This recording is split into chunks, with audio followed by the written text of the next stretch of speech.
ನಮಸ್ಕಾರ. ಜೀ ಕನ್ನಡ ನ್ಯೂಸ್ ಡಿಎನ್ಎಗೆ ಸ್ವಾಗತ. ನಾನು ಪ್ರವೀಣ್ ಕುಂಬಾರ್. ಇವತ್ತಿನ ಜೀ ಕನ್ನಡ ನ್ಯೂಸ್ ಡಿಎನ್ಎಯಲ್ಲಿ 5 ಪ್ರಮುಖ ಸುದ್ದಿಗಳನ್ನು ನೋಡ್ತಾ ಹೋಗೋಣ. ಆ 5 ಸುದ್ದಿಗಳ ಪೈಕಿ ಮೊದಲ ಸುದ್ದಿ ಯುದ್ಧಕ್ಕೆ ಸಂಬಂಧಪಟ್ಟ ಸುದ್ದಿ. ಯಾವ ಡೊನಾಲ್ಡ್ ಟ್ರಂಪ್ ಯುದ್ಧ ಬೇಡ ಮಾತುಕತೆ ಮುಖಾಂತರ ಇದನ್ನು ಬಗೆಹರಿಸಿಕೊಳ್ಳಬೇಕು ಅಂತ ಇರಾನ್ ತನ್ನ ಮೇಲೆ ದಾಳಿ ಮಾಡಿದಾಗ, ತನ್ನ ಮಿತ್ರರ ಮೇಲೆ ದಾಳಿ ಮಾಡಿದಾಗಲೂ ಕೂಡ ಅದನ್ನು ಪಕ್ಕಕ್ಕಿಟ್ಟು ಇಲ್ಲ ಮಾತುಕತೆ ಮುಖಾಂತರ ಬಗೆಹರಿಸಿಕೊಳ್ಳೋದಕ್ಕೊಂದು ಕಾಲಾವಕಾಶ ಕೊಡೋಣ ಅಂತ ಪೆಂಟಗನ್ನ ಅಧಿಕಾರಿಗಳಿಗೆ ಸಲಹೆ ಸೂಚನೆಯನ್ನು ಕೊಟ್ಟಿದ್ದರು. ಅದೇ ದುರ್ಬಲತೆಯನ್ನು ಬಳಕೆ ಮಾಡಿಕೊಂಡಿರುವಂಥ ಅಥವಾ ಅಮೆರಿಕಾದ ಈ ನೀತಿಯನ್ನು ಕಂಡಿರುವಂತಹ ಇರಾನ್ ಇದೀಗ ಹೇಳ್ತಾ ಇದೆ, ಡೊನಾಲ್ಡ್ ಟ್ರಂಪ್ ಅಧಿಕಾರದಲ್ಲಿ ಇರುವ ತನಕವೂ ಕೂಡ ಈ ಯುದ್ಧ ಮುಂದುವರೆದರೂ ಪರವಾಗಿಲ್ಲ, ನಾವು ಈ ಯುದ್ಧವನ್ನು ಎದುರಿಸ್ತೀವಿ ಅಂತ ಇರಾನ್ ಅವರು ಹೇಳ್ತಾ ಇದ್ದಾರೆ. ನೀವು ನೋಡಿ, ಯಾವ ಡೊನಾಲ್ಡ್ ಟ್ರಂಪ್ ಫೆಬ್ರವರಿ 28ನೇ ತಾರೀಕಿಗೆ ಯುದ್ಧ ಶುರುವಾದ ನಂತರ ಈ ಯುದ್ಧದಿಂದ ಹೆಂಗೆ ಎಕ್ಸಿಟ್ ಆಗಬೇಕು ಅನ್ನೋದ್ರ ಬಗ್ಗೆ ಆಲೋಚನೆ ಮಾಡ್ತಿದ್ದಾರೆ ಅಂತ ಚರ್ಚೆಗಳಾಯಿತು. ಯುದ್ಧವನ್ನು ಶುರು ಮಾಡಿದಾಗಲೂ ಕೂಡ ಹೇಗೆ ಎಂಟ್ರಿ ಆದೆ, ಈ ಎಂಟ್ರಿ ಆಗಿದ್ದರ ಹೊರತಾಗಿ ಎಕ್ಸಿಟ್ ಹೆಂಗಾಗಬೇಕು ಅಂತ ಡೊನಾಲ್ಡ್ ಟ್ರಂಪ್ ಅವ್ರಿಗೆ ಗೊತ್ತಾಗಿರಲಿಲ್ಲ.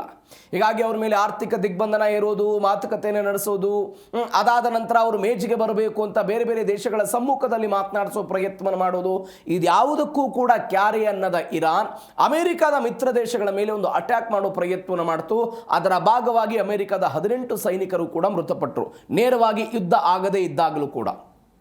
ಆದರೆ ಇತ್ತೀಚೆಗೆ ಬಂದಂಥ ಅಪ್ಡೇಟ್ಗಳು ಏನಾಗಿತ್ತು ಅಂತ ಹೇಳಿದ್ರೆ, ಸ್ವತಃ ಅಮೆರಿಕ ಪೆಂಟಗನ್ನು ಕೂಡ ಬಯಸ್ತಾ ಇದೆ, ಶಸ್ತ್ರಾಸ್ತ್ರಗಳ ಖಾಲಿ ಆಗ್ತಾ ಇದೆ, ಆರ್ಥಿಕತೆಗೆ ಹೊಡೆತ ಬೀಳ್ತಾ ಇದೆ. ಇವೆಲ್ಲದರ ಜೊತೆಗೆ ಅಮೆರಿಕಾದಲ್ಲಿ ಅಕ್ಟೋಬರ್ನಲ್ಲಿ ಮಧ್ಯಂತರ ಚುನಾವಣೆ ಬರ್ತಾ ಇದೆ. ಈ ಎಲ್ಲ ಕಾರಣಗಳಿಗಾಗಿ ಡೊನಾಲ್ಡ್ ಟ್ರಂಪ್ ಅವರಿಗೆ ಯುದ್ಧ ಬೇಡ ಎನ್ನುವಂಥ ಸ್ಥಿತಿಯೆಲ್ಲವೂ ಕೂಡ ನಿರ್ಮಾಣ ಆಗ್ತಾ ಇದೆ ಎನ್ನುವಂಥ ಚರ್ಚೆಗಳೆಲ್ಲವೂ ಕೂಡ ನಡೆದಿತ್ತು. ಈ ಎಲ್ಲದರ ಹೊರತಾಗಿ ಟ್ರಂಪ್ ಒಂದು ಮಾತು ಹೇಳಿದರು. ಇರಾನ್ನವರು ಏನು ಬಯಸ್ತಾ ಇದ್ದಾರೆ, ಮೇಲ್ನೋಟಕ್ಕೆ ಮಾಧ್ಯಮಗಳಿಗೆ ಹಾಗೆ ಹೇಳಿಕೆ ಕೊಡ್ತಾರೆ, ಒಳಗೊಳಗೆ ನನ್ನ ಜೊತೆಗೆ ಮಾತುಕತೆ ನಡೆಸುವ ಪ್ರಯತ್ನವನ್ನು ಮಾಡ್ತಾ ಇದ್ದಾರೆ, ನಮ್ಮ ಜೊತೆಗೆ ಅವರು ಮಾತುಕತೆ ನಡೆಸ್ತಾ ಇದ್ದಾರೆ, ಇದೆಲ್ಲವೂ ಕೂಡ ಇತ್ಯರ್ಥ ಆಗುತ್ತೆ ಅನ್ನುವಂಥ ನಿಟ್ಟಿನಲ್ಲಿ ಹೇಳಿಕೆ ಕೊಡುವ ಪ್ರಯತ್ನವನ್ನು ಮಾಡಿದರು. ಆದರೆ ಇರಾನ್ನಿಂದ ಬರ್ತಾ ಇರುವಂಥ ಈ ಮಾಹಿತಿ ಏನು ಅಂತ ಹೇಳಿದ್ರೆ, ಈ ಯುದ್ಧ ಸುದೀರ್ಘವಾಗಿ ಹೋದರೂ ಕೂಡ ನಾವು ಯಾವುದಕ್ಕೂ ಅಂಜಲ್ಲ. ಅಂದರೆ 2024ರಲ್ಲಿ ಡೊನಾಲ್ಡ್ ಟ್ರಂಪ್ ಅಧಿಕಾರಕ್ಕೆ ಬಂದಿರೋದು 4 ವರ್ಷಗಳ ಕಾಲ, ಹೆಚ್ಚು ಕಡಿಮೆ 2028ರ ಅಂತ್ಯದ ತನಕ, ಮಾರ್ಚ್ ಏಪ್ರಿಲ್ ತನಕ 2029ರ ತನಕ ಡೊನಾಲ್ಡ್ ಟ್ರಂಪ್ ಅಧ್ಯಕ್ಷ ಸ್ಥಾನದಲ್ಲಿ ಇರ್ತಾರೆ. ಅಲ್ಲಿ ತನಕವೂ ಕೂಡ ಈ ಯುದ್ಧ ಕಂಟಿನ್ಯೂ ಆದರೂ ಕೂಡ ಹೊಸದೊಂದು ಪಾಠವನ್ನು ಕಲಿಯುತ್ತೆ. ಅಮೆರಿಕಾದಂಥ ಒಂದು ಟೆಕ್ನಾಲಜಿ ಪ್ರಬಲವಾಗಿರುವಂಥ ದೇಶವನ್ನು ಬಗ್ಬಡಿಯೋದು ಹೇಗೆ ಅನ್ನೋದನ್ನು ನಾವು ಕಲಿಯೋದಕ್ಕೆ ಸಹಾಯ ಆಗುತ್ತೆ ಅನ್ನುವ ರೀತಿಯಲ್ಲಿ ನೇರವಾಗಿ ಅಮೆರಿಕವನ್ನು ಟಾರ್ಗೆಟ್ ಮಾಡಿ ಮಾತನಾಡೋ ಪ್ರಯತ್ನವನ್ನು ಮಾಡಿದ್ದಾರೆ. ಹಾಗಾದರೆ ಏನಾಯ್ತು ಮಧ್ಯಪ್ರಾಚ್ಯದಲ್ಲಿ? ಈ ಹೇಳಿಕೆಯನ್ನು ಇರಾನ್ ಯಾಕೆ ಕೊಡ್ತಾ ಇದೆ? ಅಮೆರಿಕಕ್ಕೆ ಸುಸ್ತಾಗ್ಬಿಡ್ತಾ ಏನು ಎತ್ತ? ಇದೇ ಇವತ್ತಿನ ಜೀ ಕನ್ನಡ ನ್ಯೂಸ್ ಡಿಎನ್ಎಯ ಮೊದಲ ಸುದ್ದಿ. ಇರಾನ್ನಿಂದ ಅಮೆರಿಕಾಗೆ ಯುದ್ಧದ ಬೆದರಿಕೆ.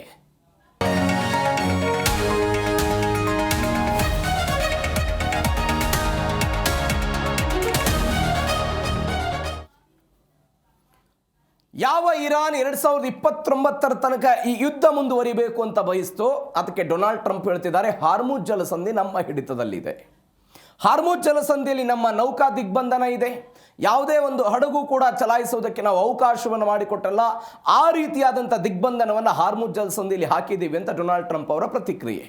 ಇವೆಲ್ಲಕ್ಕೆ ತದ್ವಿರುದ್ಧವಾಗಿ ಡೊನಾಲ್ಡ್ ಟ್ರಂಪ್ ಅವರನ್ನು ವಿರಮಿಸುವ ತನಕವೂ ಕೂಡ ನಾವು ಒಂದು ಹೆಜ್ಜೆಯನ್ನು ಹಿಂದಿಡಲ್ಲ ಅಂತ ಇರಾನ್ ಅವರು ಹೇಳಿಕೆ ಕೊಡೋ ಪ್ರಯತ್ನವನ್ನು ಮಾಡಿದ್ದಾರೆ. ನೀವು ನೋಡಿ, ಅಮೆರಿಕ ಹೆಚ್ಚು ಕಡಿಮೆ ಅದು ಅಫ್ಘಾನಿಸ್ತಾನ ವಿರುದ್ಧ ಆಗಿರ್ಬೋದು, ಇರಾಕ್ ವಿರುದ್ಧದ ಯುದ್ಧ ಆಗಿರ್ಬೋದು, ಅದಾದ ನಂತರ ವಿಯೆಟ್ನಾಂ ವಿರುದ್ಧದ 20 ವರ್ಷಗಳ ಯುದ್ಧ, ಇಲ್ಲಿ 20 ವರ್ಷ, ಇಲ್ಲಿ 8 ವರ್ಷ, ಹೆಚ್ಚು ಕಡಿಮೆ 28 ವರ್ಷ ಸುದೀರ್ಘ ಯುದ್ಧವನ್ನು ಅಮೆರಿಕದ ಇತಿಹಾಸದಲ್ಲಿ ನೋಡಿದ್ದೀವಿ. ನಾನು ಆಮೇಲೆ ಡೀಟೇಲ್ಸಿಗೆ ಬರ್ತೀನಿ. ಈ ಸುದೀರ್ಘ ಯುದ್ಧವನ್ನು ಮಾಡಿದಾಗ ಅಮೆರಿಕ ತತ್ತರಿಸಿ ಹೋಗಿರುವಂಥ ಉದಾಹರಣೆಗಳಿದೆ. ಇರಾನ್ ಇವತ್ತು ಅದೇ ತಂತ್ರವನ್ನು ಬಯಸ್ತಾ ಇದೆ. ಅಮೆರಿಕ ಎಷ್ಟು ಸುದೀರ್ಘವಾಗಿ ಯುದ್ಧವನ್ನು ತೆಗೆದುಕೊಂಡು ಹೋಗಿತ್ತೋ ಅದು ನಮಗೆ ಹೊಡೆತ ಬೀಳಲ್ಲ, ಅದರ ಬದಲಾಗಿ ಅಮೆರಿಕಕ್ಕೆ ಇಂಥದ್ದೊಂದು ಹೊಡೆತ ಬೀಳುವಂತಹ ಸಾಧ್ಯತೆಗಳು ಇದೆ ಎನ್ನುವಂತಹ ಒಂದು ಮನವರಿಕೆ ಇರಾನ್ಗೆ ಆದಂತೆ ಕಾಣಿಸ್ತಾ ಇದೆ.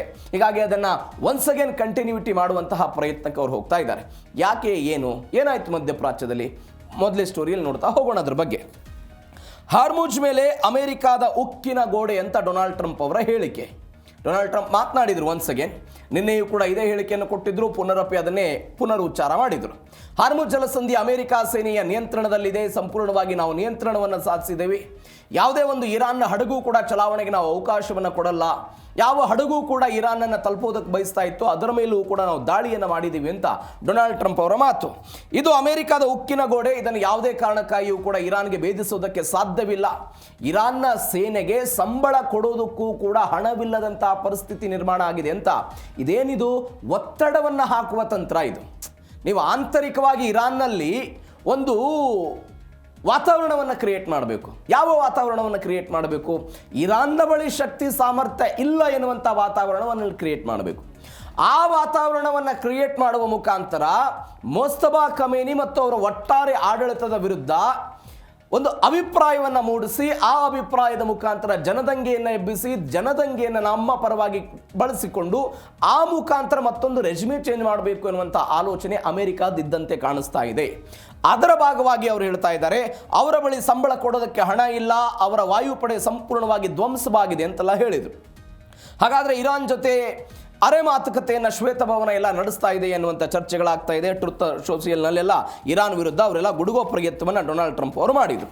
ಅವರು ಹೇಳ್ತಾರೆ, ಸಂಬಳ ಕೊಡೋದಕ್ಕೆ ಹಣ ಇಲ್ಲ, ವಾಯುಪಡೆ ಸಂಪೂರ್ಣವಾಗಿ ಧ್ವಂಸ ಆಗಿದೆ, ನೌಕಾಪಡೆ ಪರಿಸ್ಥಿತಿಯು ಕೂಡ ಹಾಗೆ ಆಗ್ಬಿಟ್ಟಿದೆ, ಇರಾನ್ ಆರ್ಥಿಕವಾಗಿ ಕಂಗಾಲಾಗಿದೆ, ಅದರ ಉಳಿದಿರುವಂಥ ಸೈನಿಕರಿಗೆ ಸಂಬಳ ಕೊಡೋದಕ್ಕೆ ಹಣ ಇಲ್ಲ, ನೌಕಾಪಡೆ ಯಾವುದೂ ಕೂಡ ಉಳಿದಿಲ್ಲ, ಇತ್ಯಾದಿ ಇತ್ಯಾದಿ ಅಂತ ಹೇಳಿದ್ರು. ಒಂದು ಉಕ್ಕಿನ ಪಡೆಯಂತೆ ನಾವೆಲ್ಲ ಕೆಲಸ ಮಾಡ್ತಿದ್ದೀವಿ, ಅಮೆರಿಕ ಸಂಪೂರ್ಣವಾಗಿ ನಿಯಂತ್ರಣವನ್ನು ಹೊಂದಿದೆ ಅಂತ ಹೇಳಿದರು. 300ಕ್ಕಿಂತ ಹೆಚ್ಚು ಇರಾನ್ನ ಹಣದುಬ್ಬರ ಆಗಿಬಿಟ್ಟಿದೆ. ಅಂದರೆ ಮೂಲಭೂತ ವಸ್ತುಗಳ ಬೆಲೆಯೂ ಕೂಡ ಏಕಾಏಕಿ ಆಗಿದೆ. ಡಾಲರ್ ಎದುರುಗಡೆ ಇರಾನ್ನ ಕರೆನ್ಸಿ ರಿಯಾದ್ನೂ ಕೂಡ ಹೇಳದಂತೆ ಕೇಳದಂತೆಯೂ ಕೂಡ ಆ ಪರಿಪ್ರಮಾಣದಲ್ಲಿ ಕುಸಿತ ಆಗಿದ್ದನ್ನು ನೋಡ್ತಾ ಇದ್ದೀವಿ. ಇದರ ಜೊತೆಗೆ ಇರಾನ್ನ ಆಂತರಿಕ ಪರಿಸ್ಥಿತಿ ದಿನದಿಂದ ದಿನಕ್ಕೆ ಅತ್ಯಂತ ಕನಿಷ್ಠ ಸ್ಥಿತಿಗೆಲ್ಲ ಕುಸಿತ ಆಗ್ತಾ ಇದೆ. ಈ ಕುಸಿತ ಆಗ್ತಾ ಇರುವಂತಹ ಪರಿಣಾಮವಾಗಿ ಇವತ್ತು ಅವರ ಬಳಿ ಹಣ ಇಲ್ಲ ಅನ್ನುವಂಥ ರೀತಿಯಲ್ಲಿ ಅವರು ಹೇಳೋ ಪ್ರಯತ್ನವನ್ನು ಮಾಡಿದರು. ಇದಕ್ಕೆ ತದ್ವಿರುದ್ಧವಾಗಿ ಇರಾನ್ನ ಅಧಿಕಾರಿಗಳು ಹೇಳಿದರು, 75ಕ್ಕಿಂತ ಹೆಚ್ಚು ಮಿಸೈಲ್ ಮತ್ತು ಡ್ರೋನ್ ಸಾಮರ್ಥ್ಯಗಳು ಇನ್ನೂ ನಮ್ಮ ಬಳಿ ಸುರಕ್ಷಿತವಾಗಿವೆ. ಆ 75ಕ್ಕಿಂತ ಮಿಸೈಲ್ ಮತ್ತು ಕ್ಷಿಪಣಿಗಳನ್ನು ತೆಗೆದುಕೊಂಡು ನಾವು ಅಮೆರಿಕ ಮತ್ತು ಅಮೆರಿಕದ ಮಿತ್ರ ದೇಶಗಳ ವಿರುದ್ಧ ದಾಳಿ ಮಾಡುವುದಕ್ಕೆ ಸಮರ್ಥರಾಗಿದ್ದೀವಿ ಮತ್ತು ಶಕ್ತಿಯುತವಾಗಿದ್ದೀವಿ ಅಂತ ಇರಾನ್ನ ಅಧಿಕಾರಿಗಳೆಲ್ಲರೂ ಕೂಡ ಹೇಳಿದರು. ಈಗ ಬರ್ತಾ ಇರುವಂಥ ಮಾಹಿತಿಗಳ ಪ್ರಕಾರ $144 ಬಿಲಿಯನ್ ಆರ್ಥಿಕವಾಗಿ ನಷ್ಟ ಆಗಿದೆ ಅಂತ ಇರಾನ್ನ ಒಟ್ಟಾರೆ GDP 40ಕ್ಕಿಂತ ಸಮ ಆಗಿದೆ ಅಂತಲೂ ಕೂಡ ಹೇಳ್ತಾ ಇದ್ದಾರೆ. ಇಂಟರ್ನ್ಯಾಷನಲ್ ಮಾನಿಟರಿ ಫಂಡ್ ಒಂದು ವರದಿಯನ್ನು ಬಿಡುಗಡೆ ಮಾಡಿದೆ. 2026ರಲ್ಲಿ ಇರಾನ್ನ ಆರ್ಥಿಕತೆ -6.1% ಕುಸಿತವನ್ನು ತಲುಪಿದೆ ಅಂತ IMF ಹೇಳ್ತಾ ಇರೋದು. ಈಗ ಡೊನಾಲ್ಡ್ ಟ್ರಂಪ್ ಯಾವ ಆಧಾರದ ಮೇಲೆ ಹೇಳ್ತಾ ಇದ್ದಾರೆ? ತಾವು ಮಾಡಿರುವಂತಹ ದಾಳಿ ಅಂದರೆ ಮೂಲಭೂತ ಸೌಕರ್ಯಗಳು, ತೈಲ ಸಂಸ್ಕರಣಾ ಘಟಕಗಳು, ಅಲ್ಲಿ ಆಗಿರುವಂತಹ ಜೀವಹಾನಿ ಮತ್ತು IMF ಕೊಟ್ಟಿರುವಂತಹ ಈ ಎಲ್ಲ ವರದಿಗಳನ್ನು ಉಲ್ಲೇಖಿಸಿ ಇದೀಗ ಡೊನಾಲ್ಡ್ ಟ್ರಂಪ್ ಏನು ಹೇಳ್ತಾ ಇದ್ದಾರೆ? ಅವರ ಬಳಿ ಆರ್ಥಿಕ ಸಾಮರ್ಥ್ಯವಿಲ್ಲ ಅಂತ. ನಾವು 2 ದಿನದ ಹಿಂದಷ್ಟೇ ಅನಿಸುತ್ತೆ ಒಂದು ಸುದ್ದಿಯನ್ನು ಈ DNA ನೋಡಿದ್ವಿ. ಏನು? ಅಮೇರಿಕ ಮತ್ತು ಇಸ್ರೇಲ್ ನಮ್ಮ ಮೇಲೆ ದಾಳಿ ಮಾಡಿದಾಗಲೂ ಕೂಡ ಅಮೇರಿಕ ಅಂದುಕೊಂಡಿದೆ ನಮ್ಮ ಬಳಿ ಸಾಮಗ್ರಿಗಳಿಲ್ಲ, ಸರಕುಗಳಿಲ್ಲ, ಸಮಸ್ಯೆ ಆಗ್ಬಿಟ್ಟಿದೆ ಅಂತೆಲ್ಲ ಅವ್ರು ಅಂದುಕೊಂಡಿದ್ದಾರೆ. ಬಟ್ ನಮ್ಮ ಬಳಿ ಅಂಥದ್ದು ಯಾವುದೇ ಸಮಸ್ಯೆಗಳಿಲ್ಲ. ಬಿಕಾಸ್ ಇರಾನ್ ಎನ್ನುವಂಥ ಒಂದು ದೇಶ 7 ದೇಶಗಳ ಜೊತೆಗೆ ಗಡಿಯನ್ನು ಹಂಚಿಕೊಂಡಿದೆ. ಆ ದೇಶಗಳ ಮುಖಾಂತರ ತರಿಸಿಕೊಳ್ಳೋ ಪ್ರಯತ್ನ ಎಲ್ಲವೂ ಕೂಡ ಆಗಿದೆ ಅಂತಲೂ ಕೂಡ ನಾವು ವಿಶ್ಲೇಷಣೆಯಾಗಿ ನೋಡಿದ್ವಿ. ಯಾವಾಗ ಆ ಹೇಳಿಕೆ ಬಂತಲ್ಲ, ಒನ್ಸ್ ಅಗೇನ್ ಅವರನ್ನು ಹತ್ತಿಕ್ಕುವ ಪ್ರಯತ್ನವನ್ನು ಡೊನಾಲ್ಡ್ ಟ್ರಂಪ್ ಈ ರೀತಿಯ ಹೇಳಿಕೆ ಮುಖಾಂತರ ಮಾಡಿದ್ದಾರೆ ಅಂತೆಲ್ಲವೂ ಆಗ್ತಾ ಇದೆ. ಇವೆಲ್ಲದರ ನಡುವೆ ಮತ್ತೊಂದು ಹೇಳಿಕೆ ಇರಾನ್ನಿಂದ ಬಂತು. 2029ರ ತನಕ ಯುದ್ಧ ನಿಲ್ಲಲ್ಲ ಅಂತ ಇರಾನ್ ಎಚ್ಚರಿಕೆಯನ್ನು ಕೊಡ್ತು. ಏನು ಕೊಟ್ಟರು ಅವರು ಎಚ್ಚರಿಕೆ? ನಾನು ಅವಾಗಲೇ ಹೇಳಿದೆ, ಟ್ರಂಪ್ ಅವರಿಗೆ ಬೇಕಾಗಿದ್ದು ಯುದ್ಧ ನಿಲ್ಲಬೇಕು ಅಂತ.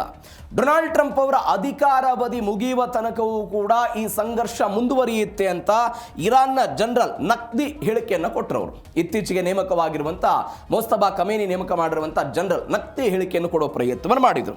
ಅಮೆರಿಕದ ಮಿಲಿಟರಿ ಶಕ್ತಿ ನಾವು ಕಲ್ಪಿಸಿದ್ದುಕೊಂಡಕ್ಕಿಂತಲೂ ಕೂಡ ದುರ್ಬಲವಾಗಿದೆ ಅಂತ ಸೇನಾಧಿಕಾರಿ ಹೇಳ್ತಾ ಇದ್ದಾರೆ. ಯಾವ ವಾಯುಪಡೆ, ನೌಕಾಪಡೆ ಇರಾನ್ನದ್ದು ದುರ್ಬಲವಾಗಿದೆ ಅಂತ ಟ್ರಂಪ್ ಹೇಳ್ತಿದ್ದಾರೋ ಅದರ ತದ್ವಿರುದ್ಧವಾಗಿ ಅಮೆರಿಕದ್ದೇ ಸಂಪೂರ್ಣವಾಗಿ ದುರ್ಬಲವಾಗಿದೆ ಅಂತ ಹೇಳಿದರು. 2029ರ ಜನವರಿ 20ರ ತನಕ ಬಂದೂಕನ್ನು ಕೆಳಗಿಳಿಸಲ್ಲ ಅಂತ IRGC ಅವರು ಪಡೆ ಹೇಳಿಕೆಯನ್ನು ಕೊಡೋ ಪ್ರಯತ್ನವನ್ನು ಮಾಡಿದರು. ಈ ಎಲ್ಲವೂ ಕೂಡ ಆಯಿತು. ಏನು ಹೇಳಿದ್ರು ಅವರು? IRGC ಕಮಾಂಡರ್ನ ಹಿರಿಯ ಸಲಹೆಗಾರ ಬ್ರಿಗೇಡಿಯರ್ ಜನರಲ್ ಮೊಹಮ್ಮದ್ ರೆಜಾ ನಗ್ದಿ ಹೇಳಿಕೆ ಕೊಟ್ಟರು. ಈ ಯುದ್ಧ ಎಷ್ಟು ದೀರ್ಘಕಾಲ ನಡೆಯುತ್ತೋ ಅಷ್ಟು ಹೆಚ್ಚು ಅನುಭವವನ್ನು ನಾವು ಪಡಿತೀವಿ ಅಂತ ಒಂದು ಸಂದರ್ಶನದಲ್ಲಿ ಮಾತನಾಡುವಂಥ ಸಮಯದಲ್ಲಿ ಅವರು ಹೇಳಿಕೆ ಕೊಡೋ ಪ್ರಯತ್ನವನ್ನು ಮಾಡಿದರು. ಯಾಕೆ ಈ ಹೇಳಿಕೆಯನ್ನು ಕೊಟ್ಟರು? ಅವ್ರು ಹೇಳ್ತಾರೆ ಮುಂದುವರೆದು, ಅಮೆರಿಕಾದೊಂದಿಗೆ ನೇರವಾಗಿ ಹೋರಾಡೋದಕ್ಕೆ ಇಂಥದ್ದೊಂದು ಅನುಭವ, ಇಂಥದ್ದೊಂದು ಯುದ್ಧದ ಪರಿಸ್ಥಿತಿ ನಮಗೆ ನಿರ್ಮಾಣ ಆಗಿರಲಿಲ್ಲ. ಇವತ್ತು ಅಂಥದ್ದೊಂದು ಪರಿಸ್ಥಿತಿಯನ್ನು ಸ್ವತಃ ಅಮೆರಿಕ ಸೃಷ್ಟಿ ಮಾಡಿ ನಮಗೆ ಒಂದು ಅವಕಾಶವಾಗಿ ಕೊಟ್ಟಿದೆ. ಹೀಗಾಗಿ ಅವರ ವಿರುದ್ಧ ನಾವು ಮುಂದಿನ 2 ವರ್ಷಗಳ ಕಾಲವೂ ಕೂಡ ಕಂಟಿನ್ಯೂಸ್ ಆಗಿ ಮಾಡ್ತೀವಿ.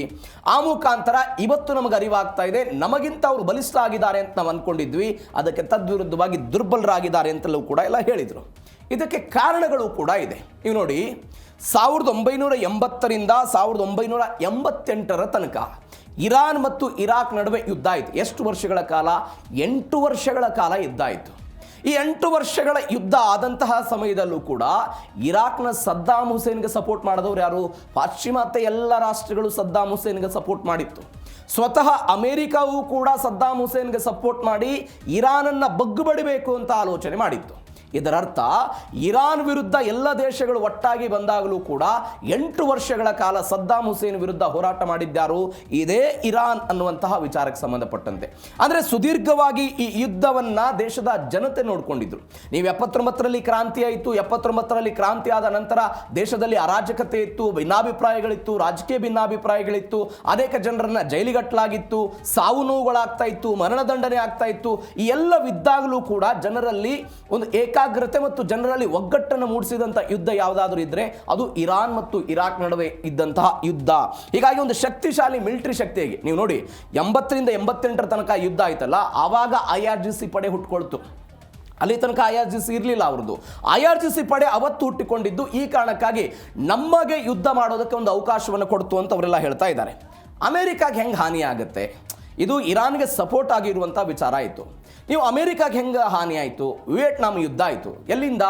1955ರಿಂದ 1975 ತನಕ ಹೆಚ್ಚು ಕಡಿಮೆ 20 ವರ್ಷಗಳ ಕಾಲ ವಿಯೆಟ್ನಾಂ ವಿರುದ್ಧ ಯಾರು ಹೋರಾಟ ಮಾಡಿದರು? ಅಮೆರಿಕಾದವರು ಹೋರಾಟ ಮಾಡಿದರು. ಆದರೆ ಅಮೆರಿಕ 20 ವರ್ಷ ಹೋರಾಟ ಮಾಡಿದ ನಂತರ ಜಯ ಏನಾದರೂ ಸಿಗ್ತಾ? ಖಂಡಿತ ಇಲ್ಲ. ಗೆರಿಲ್ಲಾ ಯುದ್ಧ ತಂತ್ರವನ್ನು ಅನುಸರಿಸಿದಂಥ ವಿಯೆಟ್ನಾಂನವರು ಅಮೆರಿಕ ಅಂತಹ ತಂತ್ರಜ್ಞಾನ ಅಭಿವೃದ್ಧಿ ದೇಶವನ್ನು ಹೊಂದಿರುವಂಥ ಅಮೆರಿಕಾದ ವಿರುದ್ಧವೇ ಅವತ್ತು ಗೆಲುವನ್ನು ಸಾಧಿಸುವ ಪ್ರಯತ್ನವನ್ನು ಮಾಡಿದ್ರು. ಈ ಯುದ್ಧದಲ್ಲಿ ಅಮೆರಿಕಾದ 58,000 ಸೈನಿಕರು ಮೃತಪಟ್ಟಿದ್ರು. ಯಾರಿಗೆ ಲಾಸ್ ಆಯಿತು? ಅಮೆರಿಕಕ್ಕೆ ಲಾಸ್ ಆಯಿತು. ಯಾವ ಕಾರಣಕ್ಕಾಗಿ? ದೀರ್ಘಕಾಲದ ಯುದ್ಧದ ಕಾರಣಕ್ಕಾಗಿ. ಒನ್ಸ್ ಅಗೇನ್ 20 ವರ್ಷದ ಉದಾಹರಣೆ ನಾನು ಹೇಳಿದೆ. ಅಫ್ಘಾನಿಸ್ತಾನ್ ಮತ್ತು ಇರಾಕ್ ವಿರುದ್ಧ ಯುದ್ಧವನ್ನು ಮಾಡಿತು ಅಮೆರಿಕ. ಅದು 9/11 ಘಟನೆ ಆದ ನಂತರ ಸದ್ದಾಮ್ ಹುಸೇನನ್ನು ಹೊಡಿಬೇಕು ಅನ್ನುವ ಕಾರಣಕ್ಕಾಗಿ ಅಫ್ಘಾನಿಸ್ತಾನದಲ್ಲಿ ಐಸಿಸ್ ಭಯೋತ್ಪಾದನೆಯನ್ನು ನಿರ್ಮೂಲ ಮಾಡಬೇಕು ಅನ್ನುವಂಥ ಕಾರಣಕ್ಕಾಗಿ ಅಲ್ಲಿಯೂ ಕೂಡ ಪ್ರತಿ ದಾಳಿಗಳಾಯಿತು. ಪರಿಣಾಮ ಏನಾಯಿತು ಅಂತ ಹೇಳಿದ್ರೆ 7,000ಕ್ಕೂ ಹೆಚ್ಚು ಜನ ಘಟನೆಯಲ್ಲಿ ಮೃತಪಡ್ತಾರೆ. ಅಮೆರಿಕ ಈ ಯುದ್ಧಕ್ಕೆ ಹಣವನ್ನು ಖರ್ಚು ಮಾಡಬೇಕಾದಂಥ ಪರಿಸ್ಥಿತಿ ಬಂತಲ್ಲ, ಎಲ್ಲಿಂದ ಹಣ ತಂದಿತ್ತು?